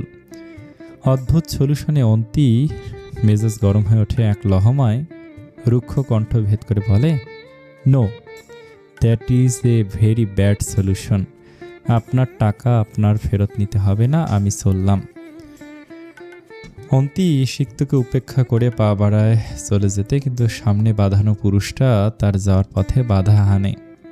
নির্মল প্রান্তরে ঝিঝি পোকার সুর তোলা সেই আকস্মিকভাবে কোমল কামিনীকে নিজের প্রশস্ত বুক বরাবর টেনে নিয়ে আসে। মুখের উপর লেপ্টে থাকা চুলগুলোকে সন্তর্পণে সরিয়ে দিয়ে নমুজ গলে বলে, 3 মাস 17 দিন শাস্তি দিয়েছ আমাকে, এর বিচার না করে যেতে দিই কিভাবে তোমাকে? অনাকাঙ্ক্ষিত মুহূর্তে কোনো এক পুরুষের হাতের ছোঁয়া শরীরে লাগতেই মুখরেখা হিমবর্ণ হয়ে ওঠে অন্তির। দু চোখের পাতা তার স্থির হয়ে যায় একদম সন্নিকটে লোকটার অস্তিত্ব অনুভব করতেই। শুষ্ক ঠোঁট জোড়া কোনো মতে ভিজিয়ে তারপর বলে, আপনি যেটা চান সেটা আমি চাই না। সিক্ত ক্ষীণ হাসে, ভুরু উঁচিয়ে বলে, কিসে আমি? আপনি চান আমার সাথে আপনার যোগাযোগ থাকুক, তাই নাকি? কই, আমার তো মনে হয় না সেরকম কিছু। বলেছিলেন আপনি। আমি বলেছিলাম ইচ্ছাকৃতভাবে যদি তোমার ফোন বন্ধ পাই তাহলে যে কোনো অনাকাঙ্ক্ষিত ঘটনা ঘটে যেতে পারে। আমি কিন্তু বলিনি ফোনে কথা বলার কথা, কারণ আমি নিজেই থাকি নেটওয়ার্কের বাইরে। যোগাযোগ রাখাটা আমার নিজের জন্যই টাপ। তুমি এত ভেবে কিছু নিয়েছ? চোখের পলকে সহজ কথা পেঁচিয়ে জটিল করে ফেলার সুদক্ষ সুনিপুণ কৌশল দেখে অবাক হয়ে যায় অন্তি। বিষয়ের আগে তার কপাল কুঁচকে আসে। নিজের প্রশ্নে নিজেই ফেঁসে গিয়ে ঝাঁঝালো কণ্ঠে বলে, কিছুই ভাবিনি আমি, যেতে দিন আমাকে। আপনি যদি অনাকাঙ্ক্ষিত ঘটনা বলতে উল্টাপাল্টা কিছু ভেবে থাকেন তাহলে কিন্তু আমি চিৎকার করব। সিক্ত ঠোঁটের উপর ঠোঁট চেপে মৃদু হেসে বলে, আমি কি বলেছি শাস্তিস্বরূপ অনাকাঙ্ক্ষিত কিছু ঘটাবো এই মুহূর্তে? এত অ্যাডভান্স চিন্তাভাবনা আপনার? ঘুরে ফিরে বারবার নিচের দিকে তীর ছুঁড়ে আসতে রাগে দগ্ধ হয়ে ওঠে অন্তি। এ লোকের কথার প্যাঁচ জিলাপির প্যাঁচের চেয়েও জটিল। ঠান্ডা মস্তিষ্কে তাকে কুপোকাত করে দিতে সক্ষম। বলেননি, কিন্তু আপনার কার্যক্রম দেখে তো তাই মনে হচ্ছে। এভাবে আমাকে ধরে রেখেছেন কেন? রিল্যাক্স ম্যাম, আমি ওয়েল ডিসিপ্লিনড একজন মানুষ। আপনাকে না পাওয়ার আগে অনাকাঙ্ক্ষিত ঘটনা কিছুই ঘটাচ্ছি না। অন্তি স্তব্ধ লোচনে কিয়ৎক্ষণ তাকে থাকে সিক্তের পানে, অতঃপর বাঁকা হেসে শক্ত হাত জোড়া নিজ হাতে ছাড়িয়ে নিয়ে ধীর গলায় বলে, নেভিয়ান সাহেব, কন্ট্রোল ইয়োর ইমোশন। অন্তি বন্য এক পাখি, খাঁচে পোষা পাখি নয় যে নিজের করে তাকে পাবেন। আর তাকে লোহার খাঁচে বন্দি করা এত সহজ নয়। যত যাই হয়ে যাক না কেন, সে তো উড়বেই তার মন মতো করে। উড়তে থাকো, ক্লান্ত হলে আমি আসি। অন্তি সিক্তের পাল্টা জবে কিছু বলতে চেয়েও পারে না। দৃষ্টি সরিয়ে নিয়ে পা বাড়ায় নিজের গন্তব্যের পানে। পরনে কালো হুটিতে দুহাত ঢুকিয়ে সবুজ ঘাস মারিয়ে হেঁটে যেতে থাকে মূল ফটকের দিকে। কিছু দূর যেতেই কারো পাশে অস্তিত্ব টের পেয়ে কড়া গলায় বলে, আমি একাই যেতে পারবো। প্রথমবার শ্বশুরবাড়ি এসেছো, এইটুকু কেয়ার তোমার পাওনা। গাড়ি বের করছে, ওয়েট করো। অন্তিকে ভালোভাবে চিনতে শিখলে এই কেয়ারটেকার কিছু থাকবে না নেভিয়ান সাহেব। I am not a virtual girl. সিক্ত গ্যারেজের দিকে এগোতে এগোতে স্থির গলায় প্রত্যুত্তর করে, হ্যাঁ তুমি তো চঞ্চল চুড়ি পাখি। রাত তখন সবে 8টা। বাড়িধারা ছেড়ে প্রগতি সরণি সড়ক ধরে চলতে থাকে গাড়ি। শত শত গাড়ির হেডলাইট, রিক্সার টুংটাং বেল আর বাসের হর্নে মুখরিত শহরের রাত। রিক্সার হুডের নিচে চাপা পড়া ক্লান্ত দিনের গল্প, আর বাসের জানালার কাছের ভেতরের ফেরা মানুষের মুখের প্রতিচ্ছবি নিত্যদিনের চিত্রপট। ফুটপাতের অস্থায়ী দোকানগুলো নিয়ন আলোয় ঝলমল করে তুলেছে। হরেক রকম খাবারের স্টল থেকে ভাপ ওঠা ধোয়া আর মশলা সুগন্ধ ছড়িয়ে পড়েছে বাতাসে। আর সেই সুঘ্রাণ কাঁচ নামানো জানালা ভেদ করে নাসারা পথে পৌঁছে। এতক্ষণ ধরে মৌনব্রত পালন করে বসে থাকা রমণী নড়ে চড়ে ওঠে। সামনের দিকে দৃষ্টি রেখে ছটফটে গলায় বলে ওঠে, গাড়ি থামান, গাড়ি থামান। সিক্ত গাড়ির গতি কমিয়ে জিজ্ঞাসা দৃষ্টিতে তাকে বলে, কি হয়েছে? ক্ষুধা লেগেছে? গাড়ি থামান। আপনার কথা মতো প্রথমবার যেহেতু শ্বশুরবাড়ি গিয়েছিলাম, আপনার উচিত এখন আমাকে ট্রিট দেয়া। এখানে কোথায় ট্রিট দিব? সামনে তো রেস্টুরেন্ট, এখানে সব আনহেলদি অয়েলি খাবার। অন্তি সিট বেল্ট খুলতে খুলতে দুঃখী মনোভাব ফুটিয়ে তুলে নিজের মাঝে অসহায় কণ্ঠে বলে, সরি, রেস্টুরেন্টে আমার পোষায় না। আনহেলদি অয়েলি খোলাবাসি খাবার না খেলে পেটও ভরে না। দামি দামি রেস্টুরেন্টে চাইনিজ, থাই, ইটালিয়ান, ফ্রেঞ্চ এগুলো খাবার খেলে বমি হয়। ওই যে বলে না বন্যরা। সিক্ত গাড়ি থামিয়ে ছোট করে একটা দীর্ঘশ্বাস ফেলে নামতে পারো, আর বলার দরকার নেই। অন্তি ঝড়ের গতিতে গাড়ি থেকে নেমে যায়। ঠোঁট কামড়ে হাসতে হাসতে এক নজর পিছু ঘুরে তাকিয়ে নিজ মনে বলে, অন্তির বৈশিষ্ট্যে নর্মাল মানুষ জ্ঞান হারায়, আর এত এসেছে অয়েল ডিসিপ্লিনড হাইজেনিক পারসন। আল্লাহ, তুমি কার সাথে কাকে মেলানোর কথা ভাবছো বলো তো? সড়কের ধারে গমগমে ভিড়ভাট্টা ঠেলে অন্তি গরম গরম সিঙ্গারা পুরি খেতে খেতে সিক্তের পাশে এসে দাঁড়ায়। বাম হাতে ধরে রাখা কাগজের ঠোঙ্গা হতে একটা সিঙ্গারা হাইজেনিক পার্সনের দিকে বাড়িয়ে দেওয়া মাত্র প্রত্যাখ্যানের ইঙ্গিত ভেসে আসে। সিক্ত সহজ মুখভঙ্গিতে মাথা নাড়িয়ে না জানায়, ও আচ্ছা, সরি, আপনি এসব খাবার খান না, কিন্তু আমার আবার প্রত্যেক দিনই খেতে হয়। একদিন না খেলে আমার দম বন্ধ লাগে। দম বন্ধ লাগে? হ্যাঁ, শুধু দম বন্ধ নয়, নাক মুখ চোখও বন্ধ হয়ে আসে। সিক্ত অন্তির দুঃখী দুঃখী মনোভাব বুঝদারের ন্যায় মাথা নাড়ায়। গাড়ির সাথে সামান্য হেলান দিয়ে দুহাতে বুকের সাথে ভাঁজ করে রেখে বলে, তাহলে তো মুশকিল আছে, বেশি বেশি খাবা, তাহলে একদিনও মিস দিবে না। শরীরে কোলেস্ট্রলের মাত্রা বেড়ে গেলে যাবে, সো হোয়াট? তবু নাক চোখ মুখ বন্ধ মোটেও হতে দেয়া যাবে না। সিঙ্গারা খাওয়ার মাঝে সিক্তের কথা শুনে অন্তির বিষম খেয়ে ওঠে। গলায় হাত দিয়ে কাশতে কাশতে চোখে দুফোঁটা পানি আসার জোগাড় তার। সিক্ত অন্তির অবস্থা দেখে ক্ষীণ হেসে মাথায় হাত বুলিয়ে দিয়ে বলে, ঠিক আছে, খাও পিসি, ডোন্ট ওয়ারি। দরকার হলে জাহাজের চাকরি ছেড়ে দিয়ে এসে সিঙ্গারার দোকান দিব, একমাত্র কাস্টমার হিসেবে তোমাকে ডাকবো, তাও সেটা বিনামূল্যে। হ্যাপি? অন্তি নিরুত্তর হয়ে গোল গোল চোখে তাকিয়ে থাকে। সিঙ্গারা খাওয়ার প্রবৃত্তি তার চলে গিয়েছে কেন জানি। হাতে থাকা খাবারগুলোকে তার সত্যি এখন আনহাইজেনিক মনে হচ্ছে। গলা দিয়ে নামছে না, এই লোককে কিভাবে থামাবে সে? এ কি সত্যি নেভাল ইন্টেলিজেন্ট আছে? বিকল্প পন্থা খুঁজতে অন্তি চারপাশে তাকায়। কয়েক কদম দূরে চা কফির একটা দোকান চোখে পড়তেই সূক্ষ্ম নজরে চোখ বুলিয়ে দেখে কিছু একটা ভাবে সে।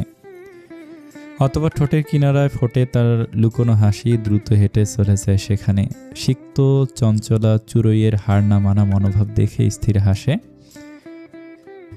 আবারও হয়তো নতুন কিছু একটা ফোন দিয়ে আটতে গিয়েছে। ইতিমধ্যে পকেটে থাকা ফোনটা তার হুট করে বেজে ওঠে। সোজা হয়ে দাঁড়িয়ে তৎক্ষণাৎ তার ফোনটা পকেট হতে বের করতে দেখতে পায় রিয়ার অ্যাডমিরাল স্যার ফোন করেছেন।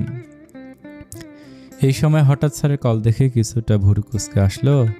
প্রফেশনালিজম স্বভাব নিজের মাঝে বজায় রেখে ফোন রিসিভ করে সে। আসসালামু আলাইকুম স্যার। ওয়ালাইকুম সালাম, কেমন আছো ফাইরাজ? জি স্যার, ভালো। আপনি? এই তো আছি। ঢাকাতে আছো?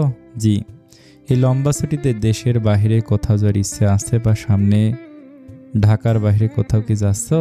স্যারের ইনডিরেক্টলি কথাবার্তায় শিখতের কপালে ভাঁজ ক্রমশই গাঢ় হয়ে আসে। ঠান্ডা মস্তিষ্কে কয়েক সেকেন্ডের ভাবনা চিন্তা শেষে সুস্পষ্ট গলায় বলে, sir, we may stay your points without reservation, it's completely fine. Real admiral Ershad Chowdhury ফোনের অপর পাশাতে শব্দ করে হেসে ওঠে, জোরালো গলায় বলেন, we are so smart boy. তোমার বুদ্ধিমত্তার প্রশংসা না করে পারা যায় না। ঠিকই ধরেছ। I want to tell you something but I can't because of a slight hesitation, please sir. ফোনের অপর পাশ হতে কিয়ত সেকেন্ড নীরবতা ভেসে আসে, অতঃপর কণ্ঠ পরিষ্কার করে এরশাদ সাহেব বলেন, আমার ভাগ্নি জুথিকে তো চিনো, লাস্ট ডিনার নাইট প্রোগ্রামে এসেছিল যে, তোমার মনে আছে? তোমার সাথে ওর পরিচয় হয়েছে? জি স্যার, কথা হয়েছে। ওকে, তুমি কি তাহলে ওর বিষয়ে একটা গুড নিউজ শুনেছ? Sorry sir, I have no idea. No problem, আমি তাহলে বলছি। রিসেন্টলি ও ঢাকার সাউথ ইস্ট ভার্সিটিতে লেকচারার হিসেবে জয়েন করেছে। জয়নিং ডেট সম্ভবত আগামী 2-1 সপ্তাহের মধ্যেই হবে। একমাত্র ভাগ্নির ফার্স্ট ডেতে আমরা সবাই উপস্থিত থাকবো ইনশাল্লাহ। ঢাকায় যাব ফুল ফ্যামিলি। শিক্ত স্যারের কথা শেষ হতে না হতে অন্তির দিকে এক নজর বুলিয়ে শান্ত গলায় বলে, স্যার, আমার বাসায় আপনাদের ফুল ফ্যামিলির নিমন্ত্রণ রইল। I would be happy, very happy if you all come to my house. হা, ওকে, গ্রহণ করলাম তোমার দাওয়াত। সেক্ষেত্রে জুথি নিজেই বলেছে তোমার বাসায় যাওয়ার কথা। তুমি তো জানোই ও কতটা লাজুক এবং নম্র স্বভাবের মেয়ে। ওর মুখে যখন আমরা এই কথা শুনি সবাই তো অবাক, তাই বাধ্য হয়ে তোমাকে ফোন করলাম। It's okay sir, no problem. Okay, thank you my boy, welcome sir. সিক্ত কান হতে ফোন রাখতে অন্তে একটা সাদা রঙের চায়ের কাপ নিয়ে এসে বোনাট পার্টে রেখে তার দিকে এগিয়ে দেয়। ধীর স্বরে বলে, চাটা টেস্ট করে দেখুন, মজা আছে। যে ভিড় দোকানে, চায়ের কাপটা যদিও ঠিক করে ধোয়া হয়নি, একজন খাওয়ার সাথে সাথে কোনো মতে ময়লা পানি দিয়ে ধুয়ে দিয়েছে। ওয়ান টাইম চায়ের কাপের বদলে কাছের চায়ের কাপ দেখে সিক্তর প্রতিক্রিয়ার দিকে সতর্ক নজর বুলে অন্তি মুখ ঘুরিয়ে ঠোঁট টিপে হাসে সে। হাইজেনিক পার্সন যে একাধিক লোকের ব্যবহৃত চায়ের কাপ দেখে কপাল কুঁচকাবে না এটা অনিশ্চিত। যে লোক পরিষ্কার প্লেট হাজারবার টিস্যু দ্বারা মুছে সেই লোক খাবে এই কাপে চা? তো এসব কিছু বলার পর তবে প্রত্যাখ্যান করে দেওয়ার সাথে সাথে অন্তি তার করুণ বাক্য উত্থাপন করে ব্যাটাকে আজকে যে করেই হোক হারিয়ে দেবে। সিক্ত চায়ের কাপের দিকে কিয়ৎক্ষণ তাকিয়ে থাকে চুপচাপ। ভ্রুদয় তার কিঞ্চিত বাঁকা হয়ে আসতে অন্তি আর চোখে তা দেখে খুশিতে নিজেকে বহু কষ্টে দমায়। মুখ খোলা মুহূর্তে জৈনক নেভিয়ান বাম পকেট হাতরে টিস্যু বের করে আনে। চায়ের কাপের গোলাকার মুখটা টিস্যু দ্বারা মুছে নিয়ে হাতে তুলে নেয় সে দায়সারা ভঙ্গিতে। খেতে খেতে বলে, নট ব্যাড, থ্যাংক ইউ। পরপর দুটো পরিকল্পনায় ব্যর্থ হয়ে অন্তির মুখরেখা ফাটা বেলুনের ন্যায় চুপসে যায়। আশা শ্রাবণে আকাশ যেমন কালো করে মুখ লটকে বসে থাকে, ঠিক সেরকমই তার মুখচ্ছবিতে একই মনোভাব ফুটে ওঠে। এই লোক কি তবে মন স্থির করে ফেলেছে সে হারবে না কোনোভাবেই? কিন্তু অন্তিও তো দমানোর পাত্রী নয়। সে কি হাল ছেড়ে দিবে নাকি? মোটেই না, আমি জিতবো। অন্তি, তুমি এখানে। পরিচিত গলাস্বর পেতে অন্তি দূর পাল্লার ভাবনা ছেড়ে ঘাড় ঘুরিয়ে তাকায়। সেই সময় এই জায়গায় শাওনকে দেখে তার কপালে ভাঁজ হয়ে আসলেও তৎক্ষণাৎ কিছু বলে না। শাওন খুব ধীর কদমে এগিয়ে আসে অন্তির দিকে।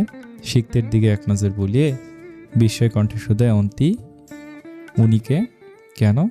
তুমি কি প্রেম করছো? অন্তি মাথা নেড়ে হ্যাঁ বলা মুহূর্তে হুট করে থেমে যায়। মস্তিষ্কে তার নতুন একটা ফোন দিয়ে এসে ভেড়ে। এই মুহূর্তে সে শাওনের সাথে ভালো মানুষই ব্যবহার করে সিক্তকে বুঝাবে তার সাথে শাওনের এখনো সম্পর্ক রয়েছে। সুতরাং সে যে আশায় রয়েছে সেই আশা যেন মুছে ফেলে। অতঃপর সিক্তকে অশ্রুসিক্ত হয়ে বিদায় দিয়ে শাওন ব্যাটার একটা ঠ্যাং ভেঙে বাসায় দৌড় লাগাবে। ব্যাস, এক ঢিলে দুই পাখি মারা হয়ে গেল। আরে না, প্রেম কেন করব? উনি তো আমার বড় ভাই। বড় ভাই কথাটা শুনতেই সিক্ত চায়ের কাপ রেখে দেয় বোনাটে। অন্তির দিকে এক নজর তাকিয়ে আবার গাড়ির সাথে সামান্য হেলান দিয়ে দাঁড়ায়। বুকের সাথে দুহাত ভাঁজ করে শাওনের দিকে দৃষ্টি বোলায়। তাও ভালো, আমি ভেবেছি তুমি আমাকে ভুলে নতুন করে প্রেম করছো। আমি তোমার সাথে কত যোগাযোগ করার চেষ্টা করেছি, বিশ্বাস কর প্লিজ।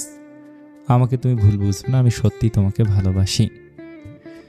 অন্তি শাওনের মন ভুলানো কথা শুনে ভিতরে ভিতরে স্ফুলিঙ্গের ন্যায় জ্বলতে থাকলেও শিখতের সামনে অনেক কষ্টে চেপে থাকে। মুখে জোরপূর্বক হাসি টেনে আমতা আমতা করে শিখতের দিকে তাকিয়ে বলে, সরি, আমার ভালোবাসার মানুষটা ফিরে এসেছে, কষ্ট লাগছে। আপনি হয়তো আমাকে পছন্দ করেছিলেন, কিন্তু কি আর করা বলুন। শিখতের ঠোঁট উল্টে মৃদুস্বরে বলে, আই ক্যান আন্ডারস্ট্যান্ড, ওর জন্যই আমি পালিয়ে গিয়েছিলাম। আপনি তো জানেনই সবটা, আশা করি আপনি আর এসবের মধ্যে আসবেন না। আচ্ছা। শাওন অন্তির নরম গলায় তার প্রতি ভালোবাসা দেখে গদগদ হয়ে ওঠে। উচ্ছ্বসিত কণ্ঠে বলে, আমরা কালকেই বিয়ে করবো অন্তি, আর কোনো বাধা আমাদের আলাদা করতে পারবে না। তোমার বাবার সাথে আজকে আমি কথা বলবো, আসো। শাওন হাত বাড়িয়ে অন্তির হাত ধরা মুহূর্তে সিক্ত হ্যাঁচকাটানে অন্তিকে নিজের কাছে নিয়ে আসে। অন্তির হাত নিজের হাতের মুঠোয় নিয়ে শীতল কণ্ঠে বলে, স্ক্রিপ্ট যদিও দুর্বল, তবু শুনতে ভালো লাগছে। যেভাবে বলছি রে সেভাবে বলতে থাকো, এর চেয়ে বেশি কিছু ভাবতে গেলে দুর্দশা নেমে আসবে। অন্তি শাওনের দিকে হতাশা মাখা চাহনি নিক্ষেপ করে, নিরস গলায় বলে, ধান্দাবাজ মহাপুরুষ, আমি নিজেও বেকায়দায় পড়ে গিয়েছি বড় ভাইদের চক্করে। অসাময়িক বন্ধুই প্রকৃত বন্ধু, এই সারমর্ম বুঝিয়ে দিয়ে তুই নিজে উদয় হয়ে গেলি। আমি নিশ্চিত ভাল্লুক দেখে ভয় পেয়ে সেই গাছে ওঠা মাকাল ফল বন্ধুটাই তুই স্থির। এত বড় অপবাদ, মোটেও আমি সেই গাছে ওঠা মাকাল ফল বন্ধু নেই। তার বুঝতে ভুল হচ্ছে অন্তি, আমাকে দয়া করে এক্সপ্লেইন করতে দাও। কি এক্সপ্লেন করবে তুমি? তুমি যদি না চলে আসতে এত কিছুর কিছুই হতো না। পালক হেলান দিয়ে শোয়া ছেড়ে সোজা হয়ে বসে অন্তির মুখোমুখি। জানালার শিখবে আসা হালকা মিঠে রোদ্দুর দুজনের হাতে মুখে লেপে আছে। দুজনেরই মেজাজ তুরঙ্গে। পিছনে নানুর দেওয়া নিমকি ভাজার বাটিটা প্রায় শূন্যের পথে রেখে জড়িয়েছে একে অপরের তর্কে। এক মুঠো নিমকি মুখে পুড়ে পালক খেতে খেতে জোরালো গলায় বলে, শোন, অনেক কিছু এক্সপ্লেন করার আছে আমার। প্রথমত, আধা ঘন্টার বেশি সময় ধরে আমি অপেক্ষা করেছি রাস্তায়, প্রায় অসংখ্য মশার কামড় খেয়েছি। এতক্ষণ সময় লাগলো কেন তোর আসতে? টাকা ফেরত দিতে এতক্ষণ সময় লাগে? অন্তি পালকের হাতের নিচ হতে নিমকির বাটিটা নিজের দিকে টেনে নেয়। নিজে এক মুঠো নিমকি মুখে নেয়ার আগে বৃতৃষ্ণ গলায় বলে, ব্যাটা নেভিয়ান আমাকে আটকিয়ে রেখেছিল। আমি কি ইচ্ছে করে দেরি করেছে নাকি? গায়ের ওপর উঠে এসেছিল একদম আমার চেয়ে দ্বিগুণ আকৃতির মানুষ একটা, তাকে সরানো কি আমার পক্ষে সম্ভব? এক্স্যাক্টলি, সেটা তোমাদের ফল্ট, পালকের নয়। আমি নিজের চোখে দেখেছি সে দৃশ্য। অন্তি নিমকি মুখে নেওয়া মাত্র পালকের কথায় সামান্য কেসে ওঠে, চোখ জোরে স্থির করে ধীর গলায় বলে, কি দেখেছিস তুই? তোদের পেয়ার কা মোমেন্ট দেরি হচ্ছিল জন্য ওয়ালটপকে উকি দিয়েছিলাম। আমি তো ভয় ছিলাম, ভেবেছিলাম চুরির দণ্ডে তোকে গাছের সাথে হয়তো বেঁধে রেখেছে, কিন্তু না, I was wrong about that. নেভিয়ান ব্যাটা আমার ধারণাকে ফুল মিথ্যা প্রমাণ করে। দেখি তোর সাথে আঠার মতো চিপকে আছে। দুজনের দৃষ্টি দুজনের দিকে স্থির। কি চাহনি! নব্য প্রেমের সূচনা লগ্নে অপূর্ব এক মুহূর্ত। চোখের ভাষায় দুজন দুজনের সাথে কথা বলা হচ্ছে। পালক থামে। এক্সপ্লেন করতে করতে গলার সুর তার নরম হয়ে আসতে আবারও চড়া হয়ে ওঠে সে। শক্ত কণ্ঠে দাঁতে দাঁত চেপে বলে, ঠিক সেই মুহূর্তে আমি কাবাব মে হাড্ডি কেন হব? উনি তো আর ভাল্লুক নয় যে তোমার শ্বাস প্রশ্বাস পর্যবেক্ষণ করে জীবিত পেলে খেয়ে ফেলবে, বরং তোমাকে এত কাছে পেয়ে সে তো মনে হচ্ছিল মহা খুশি। চোখে সরছিল না। পালকের নাটকীয় ভঙ্গিমায় কথা শুনে অন্তির চোখের সামনে ভেসে ওঠে সেই কালজয়ী মুহূর্ত, যে মুহূর্তে সেই সৌম্য পুরুষটা তার একদম কাছাকাছি এসেছিল, যার তপ্ত নিঃশ্বাসে মৃদু আওয়াজ তার শ্রবণে পৌঁছেছিল, বুকের ভিতরে তুলেছিল আচানক কম্পন, যার প্রতিটা কথা শূলবিদ্ধের ন্যায় আঘাত হেনেছিল হৃদয়ে। কল্পনায় ভেসে বেড়ানো সেই মুহূর্তের কথা ভাবতে ভাবতে অন্তি নরম কার মতো আবেশিত হয়ে পড়ে। চোখের পাতা খানিকক্ষণ অনড় হতে মস্তিষ্কে কিছু একটা বার্তা দেয় তাকে। পরম মুহূর্তে সে সজাগ হয়ে ওঠে। সঙ্গে সঙ্গে মাথা ঝাঁকুনি দেয়। মস্তিষ্ক হতে এসব উদ্ভট কল্পনা দূর করতে করতে ফিসফিসিয়ে বলে ওঠে, সি সি অন্তি, এসব কি? পেয়ার কা মামলায় মোটেও ফাঁসা যাবে না তোমার। Back of quickly. কি ভাবছিস তুই? পালকের সন্দেহী ভাবমূর্তি দেখে অন্তি তার দিকে চেয়ে দীর্ঘশ্বাস ফেলে। নিমকি চিবোতে চিবোতে শান্ত গলায় বলে, নিস্তার চাই। বিষয়টা কি সত্যি ভালোবাসার দিকে চলে গিয়েছে? আমার নেভিয়ান, আমার না, নেভিয়ান সাহেবের। পালক অন্তির আপাদমস্তক চেয়ে থেকে মাথা নাড়াতে নাড়াতে আবারও শুয়ে পড়ে। পায়ের ওপর পা তুলে দুহাত বুকের সাথে বেঁধে আঙুল নাচাতে নাচাতে বলে, মনে হচ্ছে নেভিয়ান ব্যাটা কঠিন প্রেমে আসক্ত হয়ে পড়েছে দোস্ত তোর প্রতি। ব্যাটার মুভমেন্ট দেখে আমি ধরে ফেলেছি। এখন উপায়, বুদ্ধি খাটাতে হবে। অন্তি নিশ্চল ভঙ্গিতে পালকের পাশে শুয়ে পড়ে। উপরি পানে চেয়ে হতাশার সুর টেনে বলে, আর বুদ্ধি? অন্তির চেয়ে বেশি বুদ্ধি এই লোকের। মস্তিষ্কের প্রতিটা নিউরনের গিটে গিটে বুদ্ধি পেঁচিয়ে আছে তার। কুপোকাত করা কঠিন চেষ্টা কি কম করেছিলাম? তাহলে তুই কুপোকাত হতে যা। This is a final solution.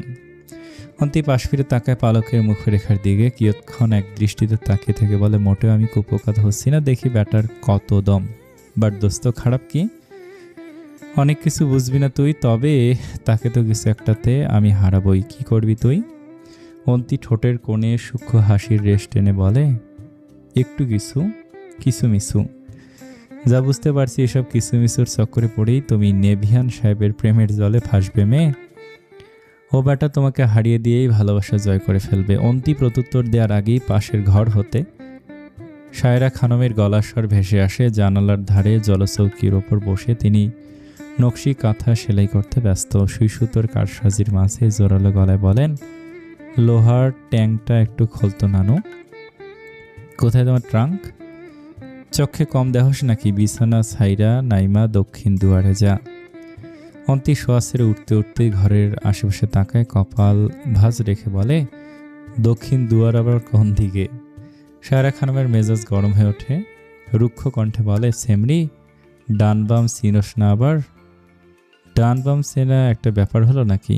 উত্তর দক্ষিণ চিনস না কেন? পূর্ব আর পশ্চিম চিনি শুধু, উত্তর দক্ষিণ এলোমেলো হয়ে যায়। জঙ্গলে জঙ্গলে ঘুরে কি চিনছও তাহলে? কম্পাস তো থাকে তখন। আলমারির পাশে ছোট টেবিলের ওপর দেখ, কাপড় দিয়ে ঢাকনা দেয়া আছে। অন্তি প্রশস্ত ঘরটার চারিদিকে না চিনল আলমারির দিকে সেদিকে এগিয়ে যায়। ঝকঝকে সোনালি রঙের নকশা করা কাঠের টেবিলের ওপর কাপড়খানা উন্মুক্ত করতেই দেখতে পায় মাঝারি আকারের ট্রাঙ্ক। পেয়েছি, তালা লাগানো। কাপড়ের নিচে চাবি আছে, খুইলা খয়েরি রঙের ফুলের নকশি কাঁথাটা বাইর কইরা আন। অন্তি নানুর কথা মতো চাবি দিয়ে ট্রাঙ্কটা খুলতে খুলতে বলে, মরিচা ধরে গিয়েছে তোমার ট্রাঙ্কে, এতদিন তো দেখিনি। এটা কোথায় থেকে আনলে? সিলেকোঠার ঘরে আসিল, সাইকিরে দিয়ে নিয়ে আসাইছি সকালে। নকশি কাঁথা গুলানরে একটু রোদ পোহান লাগবো। এত সুন্দর জিনিস এখনো যত্নে রেখেছ? সেমরির কথা শোনো, আমার শ্বশুর বাবজান দিছিল, যত্নে রাখবো না মানে? অন্তি সুন্দর সুন্দর লতাপাতা ফুলের নকশি কাঁথা দেখে অবাক হয়। কি সুন্দর রঙে এক একটা কাঁথার। হাত দিয়ে নেড়ে ছেড়ে সে সুতায় বুনন করা ফুলের ওপর আঙুল ছোঁয়। ঠোঁটের কোণে ফুটে ওঠে এক চিলতে নরম হাসি। খয়রিটা কি নিয়ে আসবো? হ, এটা তোর মায়ের কাপড় দিয়ে বানাইছিলাম। মায়ের কথা শুনতে অন্তির ঠোঁটের কোণে ফোটা সেই এক চিলতে নরম হাসি উবে যায় মুহূর্তেই। হাতের স্পর্শ থেমে যায় সেই খয়েরি রঙের কাঁথাটার ওপর। নির্জীব চোখজোড়া স্থির হয়ে যায়। মায়ের কাপড়, মাকে তো সে চেনে না। মায়ের জিনিসপত্রের সাথেও তার কোনো পরিচিতি নেই। এক অদৃশ্য দেয়াল মা শব্দটাকে তাকে অজানা অজানা হিসেবে পরিচয় করিয়ে দিয়েছে। ছেলেবেলা স্মৃতির কোটায় সে খুঁজে পায় না কোনো মমতাময়ী আবরণ। সেখানে আজ প্রথম অনুভব করছে তার মায়ের শাড়ি দ্বারা তৈরি কাঁথার সুঘ্রাণ। পালক অন্তির থমখানো দৃষ্টি দেখে তড়িঘড়ি করে নেমে আসে বিছানা হতে। দ্রুত পায়ে এসে হাজির হয় মুহূর্তেই নির্জীব হয়ে যাওয়া মানবীর কাছে। কাঁধে হাত রেখে প্রফুল্ল গলায় বলে ওঠে, ওয়াও, কি সুন্দর কাঁথাটা। আন্টির শাড়ি বলে কথা, সুন্দর তো হতেই হবে। অন্তি মানুষের অস্তিত্ব টের পেয়ে নিজের কষ্টের ভার কমায়। এমনই একটা মেয়ে সে, যে তার ভিতরের কষ্ট সবার সামনে উন্মুক্ত করতে মোটেও পছন্দ করে না। সে কোনোভাবেই চায় না তার এক বিন্দু কষ্ট মানুষের চোখে পড়ুক। তার চোখের এক ফোঁটা জল আদৌ কেউ দেখেছে কিনা সন্দেহ ছলে বলে কৌশলে সে নিজের দুঃখ লুকাতে বেশ দক্ষ। চায় না মানুষের হতে সান্ত্বনা, তার যতনা ভুলিয়ে দেওয়ার জন্য মাথা উঁচু পাহাড়, নরম সবুজ ঘাস, কলকলিয়ে বয়ে চলা নদী, মিষ্টি পাখির কাকুলি যথেষ্ট, মুখে ফের আদব হাসি ফুটিয়ে বলে, অনেক সুন্দর, নিয়ে আয়। অতি মায়ের কাঁথটা সযত্নে হাতে তুলতেই তার নিচে পড়ে থাকা একটা ধূসর বর্ণের পুরনো নিউজ পেপার চোখে ভেসে ওঠে। বড় বড় অক্ষরে হেডলাইনের লেখা তার বাবার নাম সহ মায়ের নামের কিছুটা অংশ দেখামাত্র ঝড়ের গতিতে কেউ এসে তার হাত থেকে তুলে নেয়। কয়েক সেকেন্ডের ব্যবধানে কি হতে কি ঘটে যায় ঠাড় করতে পারে না অন্তি। চোখ ঘুরিয়ে তাকাতেই দেখতে পায় সাইকি খালামণিকে, যার হাতের মুঠোয় নিউজ পেপারটা মুড়ে আছে আষ্টে পৃষ্ঠে। খালামণি, তোকে ট্রাং খুলতে কে বলেছে? সাইকির আকস্মিক জোরালো গলার আওয়াজে অন্তি পালক ভরকে ওঠে। সায়রা খানম পাশের ঘর থেকে সেলাই করতে থেকে কাঁথা রেখে উঠে আসেন। তৎক্ষণাৎ বিস্ময় কণ্ঠে শুধান, কি হয়েছে? চিল্লাস কে? আমি ওরে কইছি ট্রাং খুইলা কাঁথা বাইর করতে। সাইকি শাড়ির আঁচলের নিচে নিউজ পেপারটা মুড়িয়ে নিয়ে ঘর হতে প্রস্থান নিতে নিতে শিখতে গেলে বলে, আম্মা তুমি কি একটু বুঝে শুনে চলতে পারো না? কাকে কোথায় কি করতে বলো? সায়রা খানম মেয়ের রাগান্বিত স্বরে কথা বলার মর্মার্থ বুঝতে পারেন কিছুটা সময় পরে আফসোস মিশ্রিত কণ্ঠে বলে, বুঝবার পারি না। সাইকি চলে যায়। অন্তি চলমান দৃশ্যই গোলকধাঁধায় নিমজ্জিত হয়ে পড়ে। বাবা মায়ের নামটা পেপারে একসঙ্গে দেখা মাত্র তার ভিতরে কালবৈশাখী ঝড় শুরু হয়েছে। নিজেকে দমিয়ে অস্থিরতাকে প্রশমিত করে নানুর দিকে এগিয়ে আসে। ধীর গলায় জিজ্ঞেস করে, নানু কি ছিল ওই পেপারে? সায়রা খানম নাতনির জিজ্ঞাসা দৃষ্টিকে উপেক্ষা করে পরিস্থিতি সামাল দিতে হেসে বলে, কিছু না, তোর খালার কি মাথা মুথা ঠিক আছে নাকি? কি মানে হয়ে কাগজে আছে লুকাইয়া রাখছিস? ওর জিনিস ওর কাউরে ধরতে দেয় না। তুমি কেন বললে যে বুঝতে পারোনি? সাইকি যে ওর কাগজ ওখানে রাখছিল আমি সেটা বুঝবার পারি নাই, তাই কইছি। বাবা মামনির নাম? সায়রা খান মন্ত্রীর কথা হেসে উড়িয়ে দিয়ে বলেন, আরে না, তোর বাপ মায়ের নাম কে থাকবো, ভুল দেখছস? আয় তো, তোরা দুপুর পার হইয়া যাইতেছে, খাইয়া নে আয়। নানুর সাবলীল গলায় কথা বলাতে অন্তি নির্বিকার ভঙ্গিতে চেয়ে থাকে। ভুল দেখেছে কি সত্যি সে? কিন্তু ভুল কেন হবে? সে তো স্পষ্ট দেখলো নওশাদ চৌধুরী সানজিদা চৌধুরী নিয়ে কিছু একটা। তবে কি নানু খালামণি লুকাতে চাইছে তার থেকে কিছু? কি আছে ওই নিউজ পেপারে? দোস্ত, কি ভেবে চলছিস? ক্ষুধা লেগেছে, চল। আর নানু তো বললো খালামণি পার্সোনাল কিছু একটা। আর কারো পার্সোনাল জিনিস উইদাউট পারমিশনে ধরলে রেগে যাওয়াটাই স্বাভাবিক। এটা এত সিরিয়াস ভাবে নিচ্ছিস কেন তুই? পালকের কথায় ধ্যান ভাঙে অন্তির। নিজের ভিতরের দ্বিধাদ্বন্দ্বকে আড়ালে রেখে সামান্য মাথা নেড়ে সায়জন এসে মুখরেখায় স্বাভাবিকতায় ফিরিয়ে এনে স্বতঃস্ফূর্ত কণ্ঠে বলে, কিছু ভাবছি না, চল খেতে যাই, আমার ক্ষুধা পেয়েছে। জুলাইয়ের এক গুধূলি বেলা বিকেল 4টার দিকে শাহজালাল আন্তর্জাতিক বিমানবন্দরে পৌঁছায় কালো রঙের একখানা গাড়ি। নির্দিষ্ট জায়গায় গাড়ি পার্কিং করে ভিতর হাতে বেরিয়ে আসে সিক্ত। পরনে তার সাদা টি শার্ট, সঙ্গে light brown inset cargo pant, পায়ে বেজ রঙের স্নিকার্স, হাতে শোভা পাচ্ছে মাইকেল কর্সের সেই সিলভার ওয়াচ। মিঠে করা রোদ্দুরে চোখে কালো রঙের সানগ্লাস গলিয়ে গাড়ির অপর পাশে গিয়ে সে সম্ভ্রান্ত চিত্তে দরজা খুলে দেয়। বেরিয়ে আসেন তার পিতা জনাব ফয়সাল আহমেদ।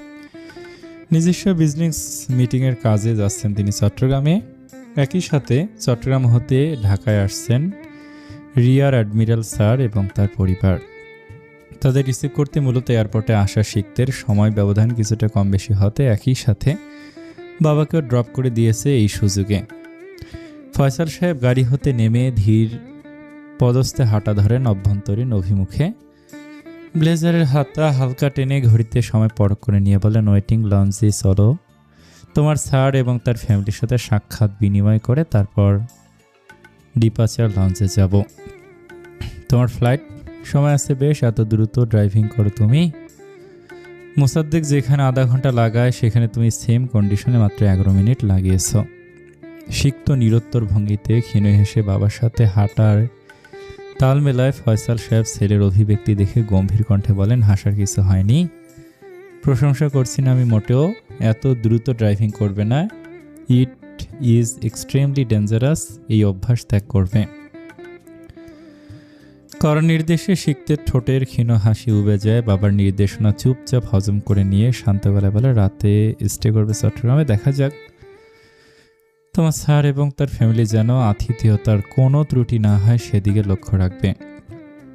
যেহেতু আমার ফেরাটা অনিশ্চিত, তাই দেখা করে যাচ্ছি এখন, নয়তো বিষয়টা দৃষ্টিকটু দেখায়। শিখতে এবং ফয়সাল সাহেব ওয়েটিং লঞ্চে গিয়ে 4 হতে 5 মিনিট অপেক্ষা করে। 4:30টার কাছাকাছি সময়ে সিকিউরিটি গেট পেরিয়ে জনাব এরশাদ সাহেব, তার স্ত্রী, মেয়ে, বোন, ভগ্নিপতি এবং একমাত্র ভাগ্নি জুথির লাগেজ সমেত ওয়েটিং লঞ্চে এসে পৌঁছায়। ডাস্টি পিঙ্ক রঙের খাদি সিল্ক সালোয়ার কামিজের রঙের সাথে কন্ট্রাস্ট করে হালকা অর্গানজা ওড়না বাম কাঁধের সাইড করে দিয়ে ভাঁজ করে নিয়েছে জুথি। সফট কার্ল চুল, ব্লক হিলে পরিপাটি লুক, একদম তার। নুড লিপস্টিকে ঠোঁটের কিনারায় তার স্বচ্ছ হাসির লুকোচুরি। খেলা চোখে পড়ে, শুভ্র নরম স্নিগ্ধতায় মুখরেখা পরিপূর্ণ। সিক্ত রিয়ার অ্যাডমিরাল স্যারের সাথে তার বাবার পরিচয় পর্ব সম্পূর্ণ করিয়ে দেয়। ফয়সাল সাহেব করমর্দন করে উষ্ণ অভ্যর্থনায় তার বাসায় নিজ হতে আবারও আমন্ত্রণ করেন প্রত্যেককে। সেই সাথে দুঃখ প্রকাশ করেন তার অনুপস্থিতির জন্য। এরশাদ সাহেব জুথিকে ইশারা করে কাছে ডাকেন। প্রফুল্ল চিত্তে হেসে বলেন, আমার একমাত্র আদুরে ভাগ্নি জুবায়েরা ইসলাম জুথি লেকচারার হিসেবে সাউথ ইস্ট ইউনিভার্সিটিতে যোগদান করতে চলেছে। বাহ, ভেরি গুড, কংগ্রেচুলেশন মামুনি। জুথি নম্র হেসে ধীর গলায় প্রত্যুত্তর করে, থ্যাংক ইউ আঙ্কেল, দোয়া করবেন আমার জন্য। অবশ্যই, গড ব্লেস ইউ, তুমি অনেক দূরে যাও। চলমান পরিচয় পর্বের আনুষ্ঠানিকতা শেষ করে বের হতে উদ্যত নেয় সবাই। চলন্ত পথের মাঝে শিখতের সাইলেন্ট করে রাখা ফোনটা হুট করে কম্পন তোলে। সবাইকে এক্সকিউজ দেখিয়ে একটু দূরে সরে আসে সে। অপরিচিত নাম্বারের দিকে এক পলক তাকিয়ে রিসিভ করতেই অপর পাশ হতে ভেসে আসে এক প্রাণচঞ্চলা রমণীর মিহি স্বর। আধা ঘন্টার সময় দেয়া হলো, দেখি ব্যস্ততা কাটিয়ে খুঁজে পান কিনা। শিখতকে কোনো রকমে জবাব দেওয়ার সুযোগ না দিয়ে সঙ্গে সঙ্গে ফোন কেটে দেয় অন্তি। ফোনটা পাওয়ার আপ করে গাড়ির বোনাট পাটের উপর পা ভাঁজ করে বসে সে ফিক করে হেসে ওঠে। লোকটাকে অসময়ে একটু প্যারা দিতে তার এই ফোন দিয়াটা যদিও সহজ না তাকে খুঁজে বের করা, কেননা সে এসেছে তুরাগ নদীর পাড়ে সন্ধ্যার নির্মল বাতাস অনুভব করতে। জনজীবনের কোলাহল ছেড়ে এসেছে অনেকখানি দূরে নিরিবিলি এক প্রান্তরে। দিয়াবাড়ি আসার পথে রাস্তাটা খানিকক্ষণের জ্যামে লোকটাকে চোখে পড়েছিল তার। ঠিক তখন থেকেই তাকে হারানোর জেটটা আরও একবার মাথায় চেপে বসে এই দুরন্ত রমণীর। নেভিয়ান সাহেব দেখিয়ে অন্তির নাগাল পান কিনা। ফোন একদম পাওয়ার অফ, লোকেশন ট্র্যাক করাও সম্ভব না। Let's see if this impossible task is possible for it. মুদ্রার এপিঠে স্বস্তির নিঃশ্বাস প্রবাহিত হলেও অপর পাশে প্রবাহিত হয় দীর্ঘশ্বাস। সম্পূর্ণ বিষয়টা মস্তিষ্কে থিতু করতে শিখতে খুব বেশি সময় প্রয়োজন না হলেও সে ভোগে খানিকটা দ্বিধাদ্বন্দ্বে। চঞ্চল চুরি পাখিটা যে তাকে হারাতেই চাল ছেলেছে, এটা স্বচ্ছ পানির ন্যায় পরিষ্কার তার কাছে। শিখতো তাহলে তোমরা যাও, আর হ্যাঁ, গাড়ির গতি স্বাভাবিকে রাখবে। ফয়সাল সাহেব প্রস্থান নেয়া প্রসঙ্গে শিখতো চোখ হতে সানগ্লাস খুলে ফেলে। নির্বিকার ভঙ্গিতে অকপটে বলে ওঠে, বাবা তোমার চট্টগ্রাম যেতে হবে না। ফয়সাল সাহেব ছেলের কথা বুঝতে না পেরে কপাল কুঁচকে বলেন, সরি, কি বললে? চট্টগ্রাম যেতে হবে না মানে? বিজনেস মিটিংটা ক্যান্সেল করো কোনোভাবে প্লিজ, আমার একটা ইমার্জেন্সি কাজ পড়ে গেছে, যেতে হবে। তুমি কি সজ্ঞানে কথা বলছো? শিখতো হাত ঘড়িতে সময় দেখে সময় বুলিয়ে ঠোঁট গোল করে নিঃশ্বাস ফেলে। ব্যস্ত গলায় বলে, সম্পূর্ণ সুস্থ, সজ্ঞানে বলছি, একটু কনসিডার করো। একটা মিটিং ক্যান্সেল গেলে খুব বেশি ক্ষতি হবে না, বরং আমার এমার্জেন্সি কাজটা হয়ে গেলে অনেক বেশি, কাজটা না করতে গেলে অনেক বেশি ক্ষতি হবে। ফয়সাল সাহেব এক ঝলক ঘাড় ঘুরিয়ে এরশাদ সাহেবের দিকে তাকিয়ে থমথমে মুখে রেখায় বলে, তোমার স্যার এখানেই রয়েছেন, প্রফেশন রিলেটেড এমার্জেন্সি কোনো কাজ নিশ্চয়ই নয়। A special task, do you mean something related to love? Something like that. Faisal সাহেব শিখতের চোখে চোখ রেখে ঠান্ডা গলায় বলেন, মিটিংটা আমার জন্য ইম্পর্টেন্ট শিখতো, ট্রাই টু আন্ডারস্ট্যান্ড। চায়না হতে ক্লায়েন্টরা আসছে, একবার হাতছাড়া হয়ে গেলে আর পাওয়া সম্ভব না। Try to see my point বাবা। এই মুহূর্তে আমার যাওয়া তার চেয়ে বেশি ইম্পর্টেন্ট। এরকম ক্লায়েন্ট হাজার পাবে, বাট আমি মোমেন্টটা আর পাবো না।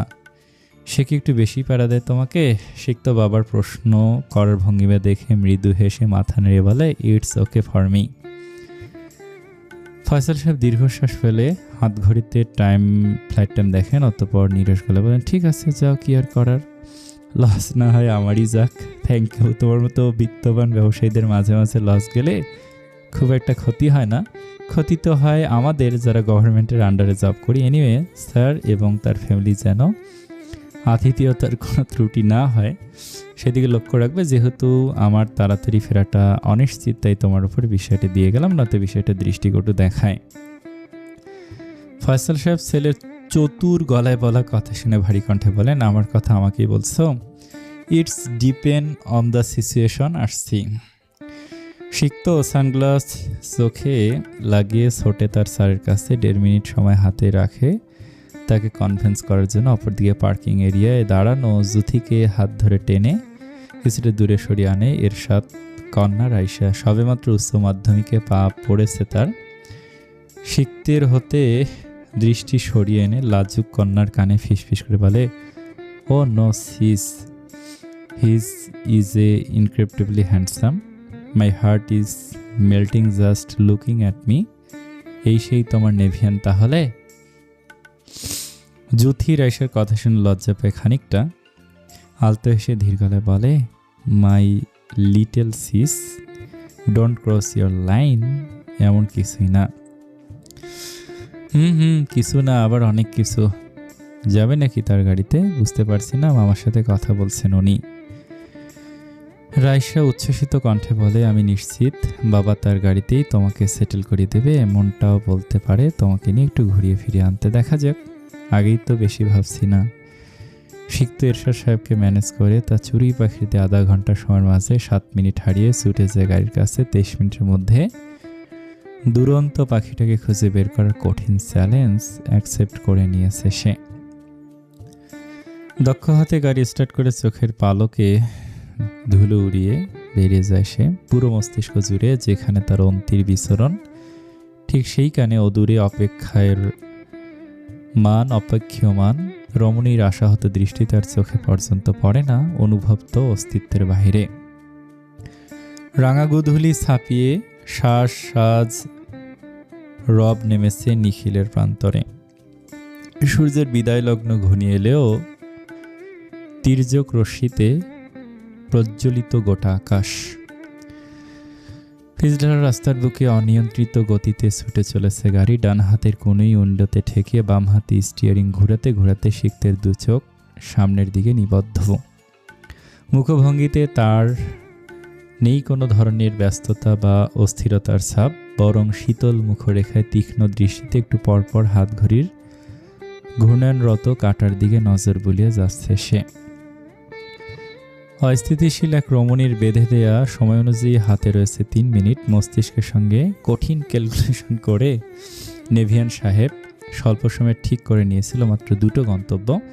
এর মধ্যে প্রথমটাই ব্যর্থ হয়েছে, দ্বিতীয়টাতে ব্যর্থ হওয়ার সম্ভাবনা কিছুটা থাকলেও মনের মধ্যে অদ্ভুত এক বিশ্বাস তাকে সুস্থির চিত্তে এগিয়ে নিয়ে যাচ্ছে সামনে। সময়ের পাল্লার শেষকালে গাড়ির গতি ধীর হয়ে আসে। সিক্তর স্টিয়ারিংয়ে রাখা পেশিবহুল হাতের চাপ কমে শিথিল হয়ে আসে এক লহমায়। উইন্ডো নামিয়ে আশেপাশে চতুর্দিকে পরখ করে সে। কাঙ্ক্ষিত নারীর খোঁজে কপালে শিরা তার হালকা প্রস্ফুটিত হতে না হতে আবারও মিলিয়ে যায়। চোখের পরিমাণে মিটার 7 দূরত্বে একটা গাড়ির ওপর কারো অস্তিত্বের ছায়া চোখে এসে লাগে। সরু দৃষ্টিতে অনুধাবন করে বেনামি হাওয়ায় উঠছে কোনো এক অজানা কান্তার খোলা চুল। যে চুল তার চোখে খুব পরিচিত, খুব কাছে হতে দেখা, ধরা ছোঁয়ার বাইরে থাকা এই মানবীকে দেখে অধর কোণে ক্ষীণ হাসি এসে ঠাঁই নেয় সিক্তের। চোখ হতে সানগ্লাস খুলে গাড়ি হতে বেরিয়ে পড়ে সে। দুহাত পকেটে রেখে নির্বিকার ভঙ্গিতে হেঁটে যায় সামনে। নির্জন প্রাঙ্গণে পিছন হতে কারো জোরালো পায়ের ধ্বনি কানে এসে পৌঁছে অন্তির। সঙ্গে সঙ্গে মুখরেখা তার সূর্যের লালিমা আভার ন্যায় রঙিন হয়ে ওঠে। পিছু ঘুরে তাকানোর প্রয়াস তার জাগে না। ফের হেরেছে সে। আর সেই ব্যর্থতার হাসি তার ঠোঁট জুড়ে বিস্তার করে। শরীর জুড়ে খানিকটা লজ্জার রেশ এসে ভিড়লেও নিজের দাপুটে চঞ্চলতায় তার প্রশ্রয় দেয় না। নেভিয়ান সাহেবকে দেখামাত্র নির্বিঘ্নে পা নামিয়ে সোজা হয়ে বসে সে। নিরেট গলা বলে, নিজেকে সুপারম্যান বা হিরো টিরো মনে করার কোনো দরকার নেই। হতে পারে অ্যাক্সিডেন্টলি আপনি আমার খোঁজ পেয়ে গিয়েছেন। সিক্ত নিরুত্তর থেকে চুপচাপ অন্তির সামনে এসে দাঁড়ায়। ঠোঁটের কোণে ঈষৎ হাসি আর সরু চোখ দুটো নিবদ্ধ করে আলুথালু চুলে আবৃত রমণীর দিকে তাকায়। শেষবেলায় কুরানো রোদে মেয়েটা শুভ্র মুখটা লাল হয়ে উঠেছে। যৎকিঞ্চিত লজ্জার মৃদু আঁচড় টের পায় সে সুশ্রী সুদর্শনার মাঝে। নেই কোনো কৃত্রিম প্রসাধনীর ছোঁয়া, একদম সাদা মাটা লাবণ্যতায় ঘেরা তার একটা বনফুলকে দেখে মুগ্ধ চোখে তাকে দেখে যায় এক দৃষ্টিতে। কাঁধ টান টান সিনা উঁচু লোকটার সে একই ধরনের চাহনিতে অন্তি ঠোঁটের ওপর ঠোঁট চেপে মুখ অন্যদিকে ঘুরিয়ে ফেলে। সেদে সেদে বিপদ ডেকে এনেছে সে নিজেই, এখন তো খেসারত দিতেই হবে। আমি নিজেকে কিছুই মনে করছি না, বি ইজি। আপনি অনেক দ্রুত মস্তিষ্কের একজন মানুষ। সিক্ত খানিকটা ঠোঁট প্রশস্ত করে শান্ত গলায় বলে, আমাকে হারানোর জন্য মরিয়া হয়ে উঠেছ দেখছি। পারছি কই, তাহলে হার মেনে নাও। অন্তি নীল জলরাশি হতে দৃষ্টি সরিয়ে আনে। একজোড়া তীক্ষ্ণ চোখে নিজের নির্মল চোখ দুটো স্থাপন করে বলে, খুঁজে পেলেন কিভাবে? ব্রেইন ইউজ করে। এক্সপ্লেন করুন। বলতেই হবে? ভয় পাচ্ছেন? শুনে নিলে সতর্ক হয়ে যাব ভেবে সিক্ত ঠোঁট উল্টে হাসে। খানিকটা এগিয়ে ভুরু কুচকে বলে, না ভয় পাচ্ছি না। আজকে ছোটোখাটো হাইড অ্যান্ড সিক খেলায় সাহসটা আরও একটু বেড়ে গিয়েছে। বলুন তাহলে। ভেরি সিম্পল, তুমি যখন ফোন করেছিলে সেই সময়টাকে নোট করেছিলাম, আর সাথে ছোট্ট একটা কথাকে। অন্তি ভুরুজোড়া বাঁকিয়ে জিজ্ঞাসা দৃষ্টিতে তাকে বলে, সেটা কি? মনে তো হয় না আমি কোনো ক্লু দিয়েছি আপনাকে। ক্লু খুঁজে বের করে নিতে হয়। তুমি বলেছি ব্যস্ততা কাটিয়ে খুঁজে বের করতে। দ্যাটস মিন তুমি জানতে আমি কোন একটা কাজে আছি, বা তুমি আমাকে কোথাও কোনো কাজে দেখেছো। কাজে না থাকলে ব্যস্ততা ওয়ার্ডটা ইগনোর করতে। আমি তো সিম্পলি কথাটা বলতেই পারি, এটা তো ধরার মতো কিছু নেই। মানুষ তো যে কোনো কাজে ব্যস্ত থাকতে পারে। উইদাউট এনি ক্লু কোনো কিছু খুঁজে বের করতে আমাদের সিম্পল জিনিসগুলোতেই ফোকাস করতে হয়। তুমি আধা ঘন্টার সময় উল্লেখ করেছো, এখানেও একটু মিস্টেক হয়েছে। এটা উল্লেখ না করলে আমার জন্য একটু হার্ড হয়ে যেত বা সময় বেশি লাগতো। একটু ডিপ থিঙ্কিং করলেই পুরো বিষয়টা ক্লিয়ার হয়ে যায়। তুমি আমাকে কোনো কাজে দেখেছো, সেই অনুযায়ী টাইম সেট আপ করে দিয়েছো। তার মানে আমি যদি এয়ারপোর্ট থাকি, তুমি আমার আশেপাশেই ছিলে, এবং সেটা এমন জায়গায় যেখানে আধ ঘন্টার মাঝে পৌঁছানো যায়। আপনার কেন মনে হলো এখানেই আমি আছি? এই জায়গায় আসার আগে আরও একটা জায়গায় গিয়েছিলাম, আনফর্চুনেটলি সেখানে পাইনি। আশেপাশে ম্যাপে উত্তরা 3 নম্বর সেক্টর, দিয়াবাড়ির এই জায়গাটা ছাড়া উন্মুক্ত কোনো জায়গা নেই। তোমার মতো ন্যাচার লাভারের শেল্টার এখানে হওয়ার ক্ষেত্রে 90% শিওর ছিলাম। ওকে ফাইন, বাট আমি যদি বলি আপনার ধারণাটা পুরোপুরি ভুল। আমি আপনাকে কোথাও দেখিনি, and I have been sitting here for a long time. আমার ইচ্ছে হয়েছে হুট করে আপনাকে বিরক্ত করে, দ্যাটস হোয়াই খুঁজে বের করতে বলেছি। তাহলে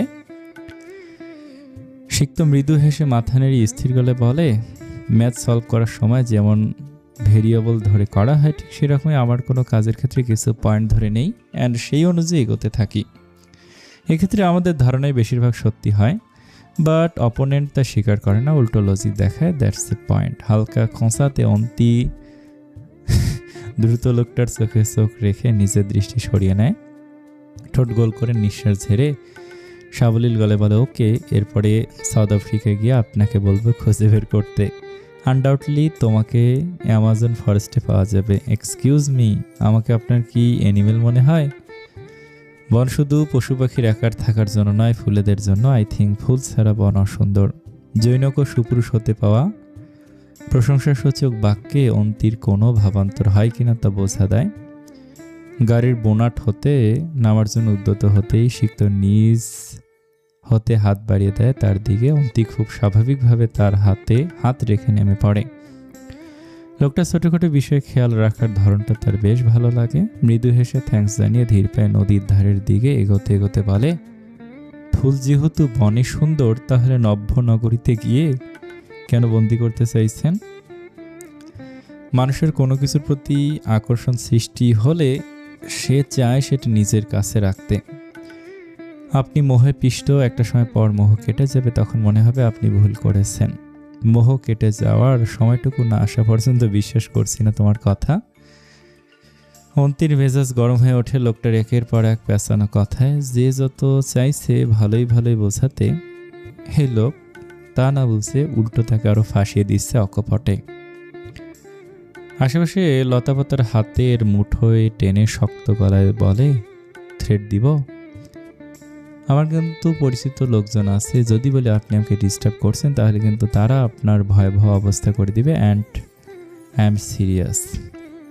আচ্ছা ঠিক আছে, তুমি তাদেরকে আমার কাছে পাঠিয়ে দিও। জেনে শুনে লেডি মাফের প্রতি আকৃষ্ট হয়েছে, যেহেতু সেক্ষেত্রে ম্যামের সঙ্গে সাঙ্গপাঙ্গদের পরিচিত হওয়া আমার দায়িত্বের মধ্যে পড়ে। তারপর আমার পিছু ছাড়বেন না। পিছু নিয়েছি কোথায়, সঙ্গেই তো হাঁটছি। পরন্ত বেলায় অন্তির মুখরেখা পুরোপুরি গরম হয়ে ওঠে।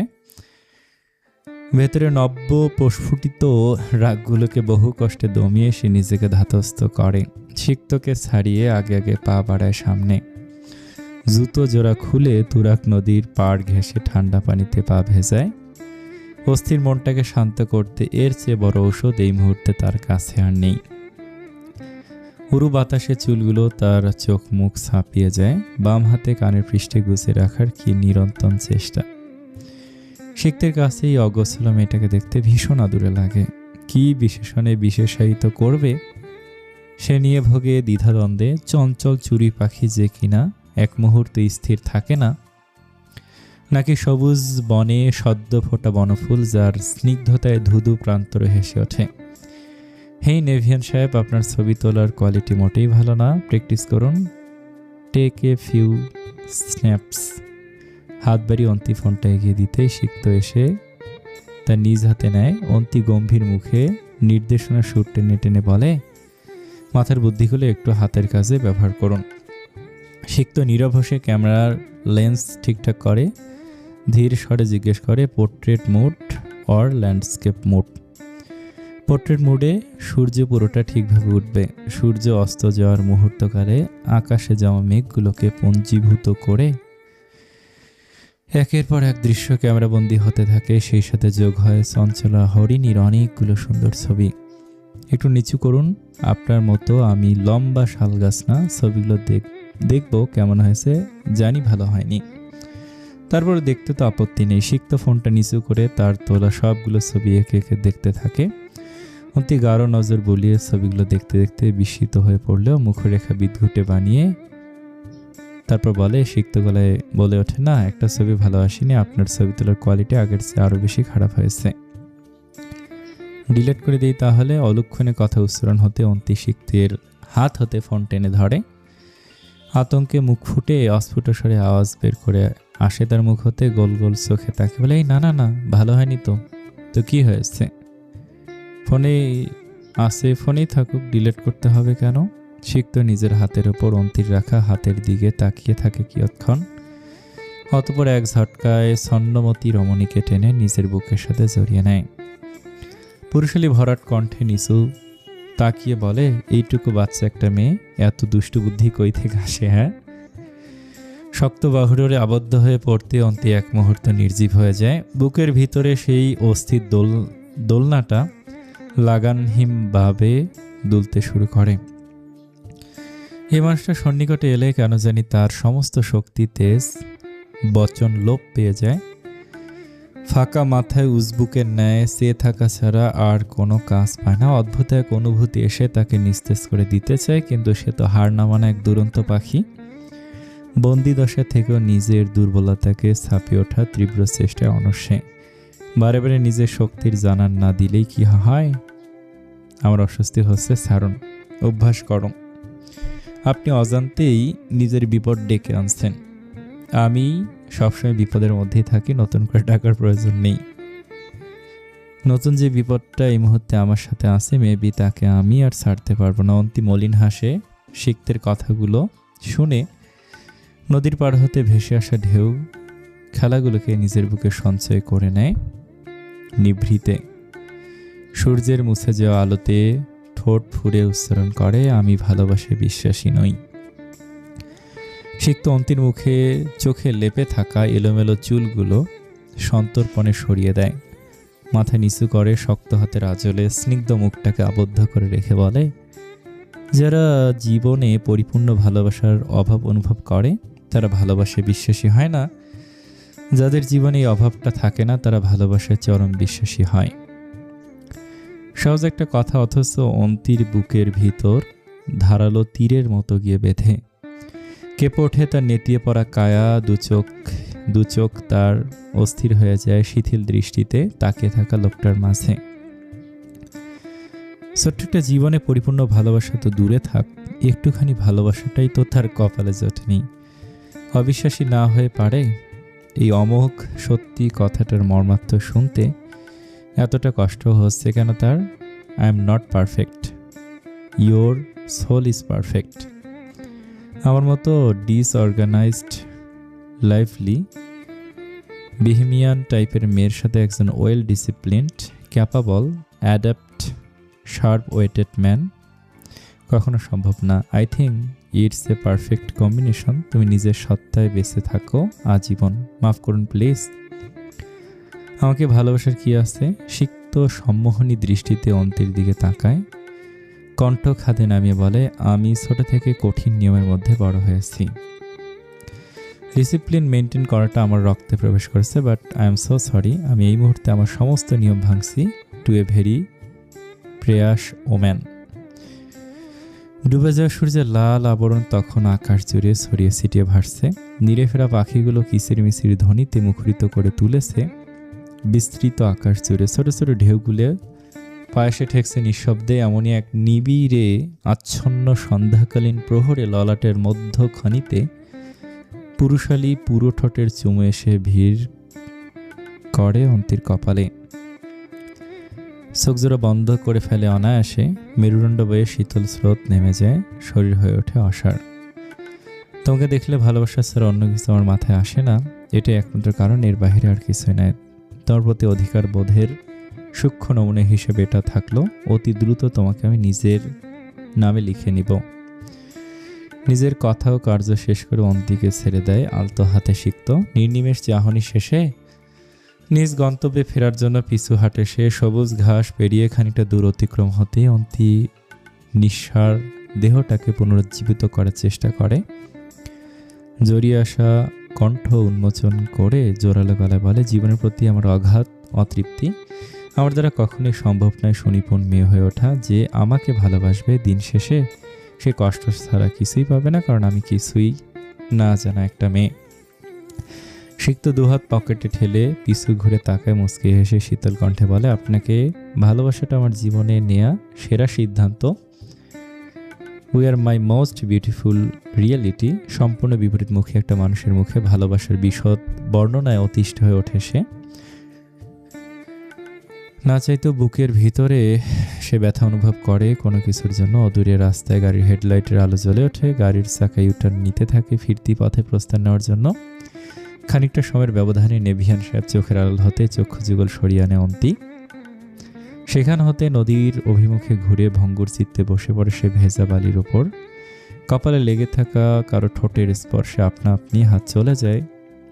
তার শুকনো ঠোঁট নাড়িয়ে বিড়বিড় করে উচ্চারণ করে, যারা জীবনে পরিপূর্ণ ভালোবাসার অনুভব করে না তারা ভালোবাসায় বিশ্বাসী হয় না, যাদের জীবনে অভাবটা থাকে না তারা ভালোবাসায় চরম বিশ্বাসী হয়। চোখ হতে টুপ করে গড়িয়ে পড়ে এক ফোঁটা জল।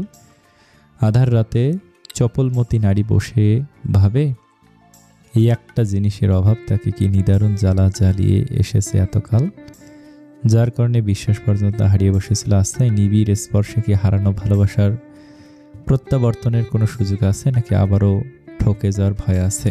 আসসালামু আলাইকুম। এই গল্পটা কেমন লাগছে কমেন্টে জানান। আর কি অবস্থা, আমার উপর রাগ করে থাকলে কোনো কিছু করার নেই, আমি বাসা চেঞ্জ করেছি তো একটু সময় লেগেছে। আজকে থেকে নিয়মিত ভিডিও পাবেন। প্লিজ প্লিজ প্লিজ একটা লাইক করেন।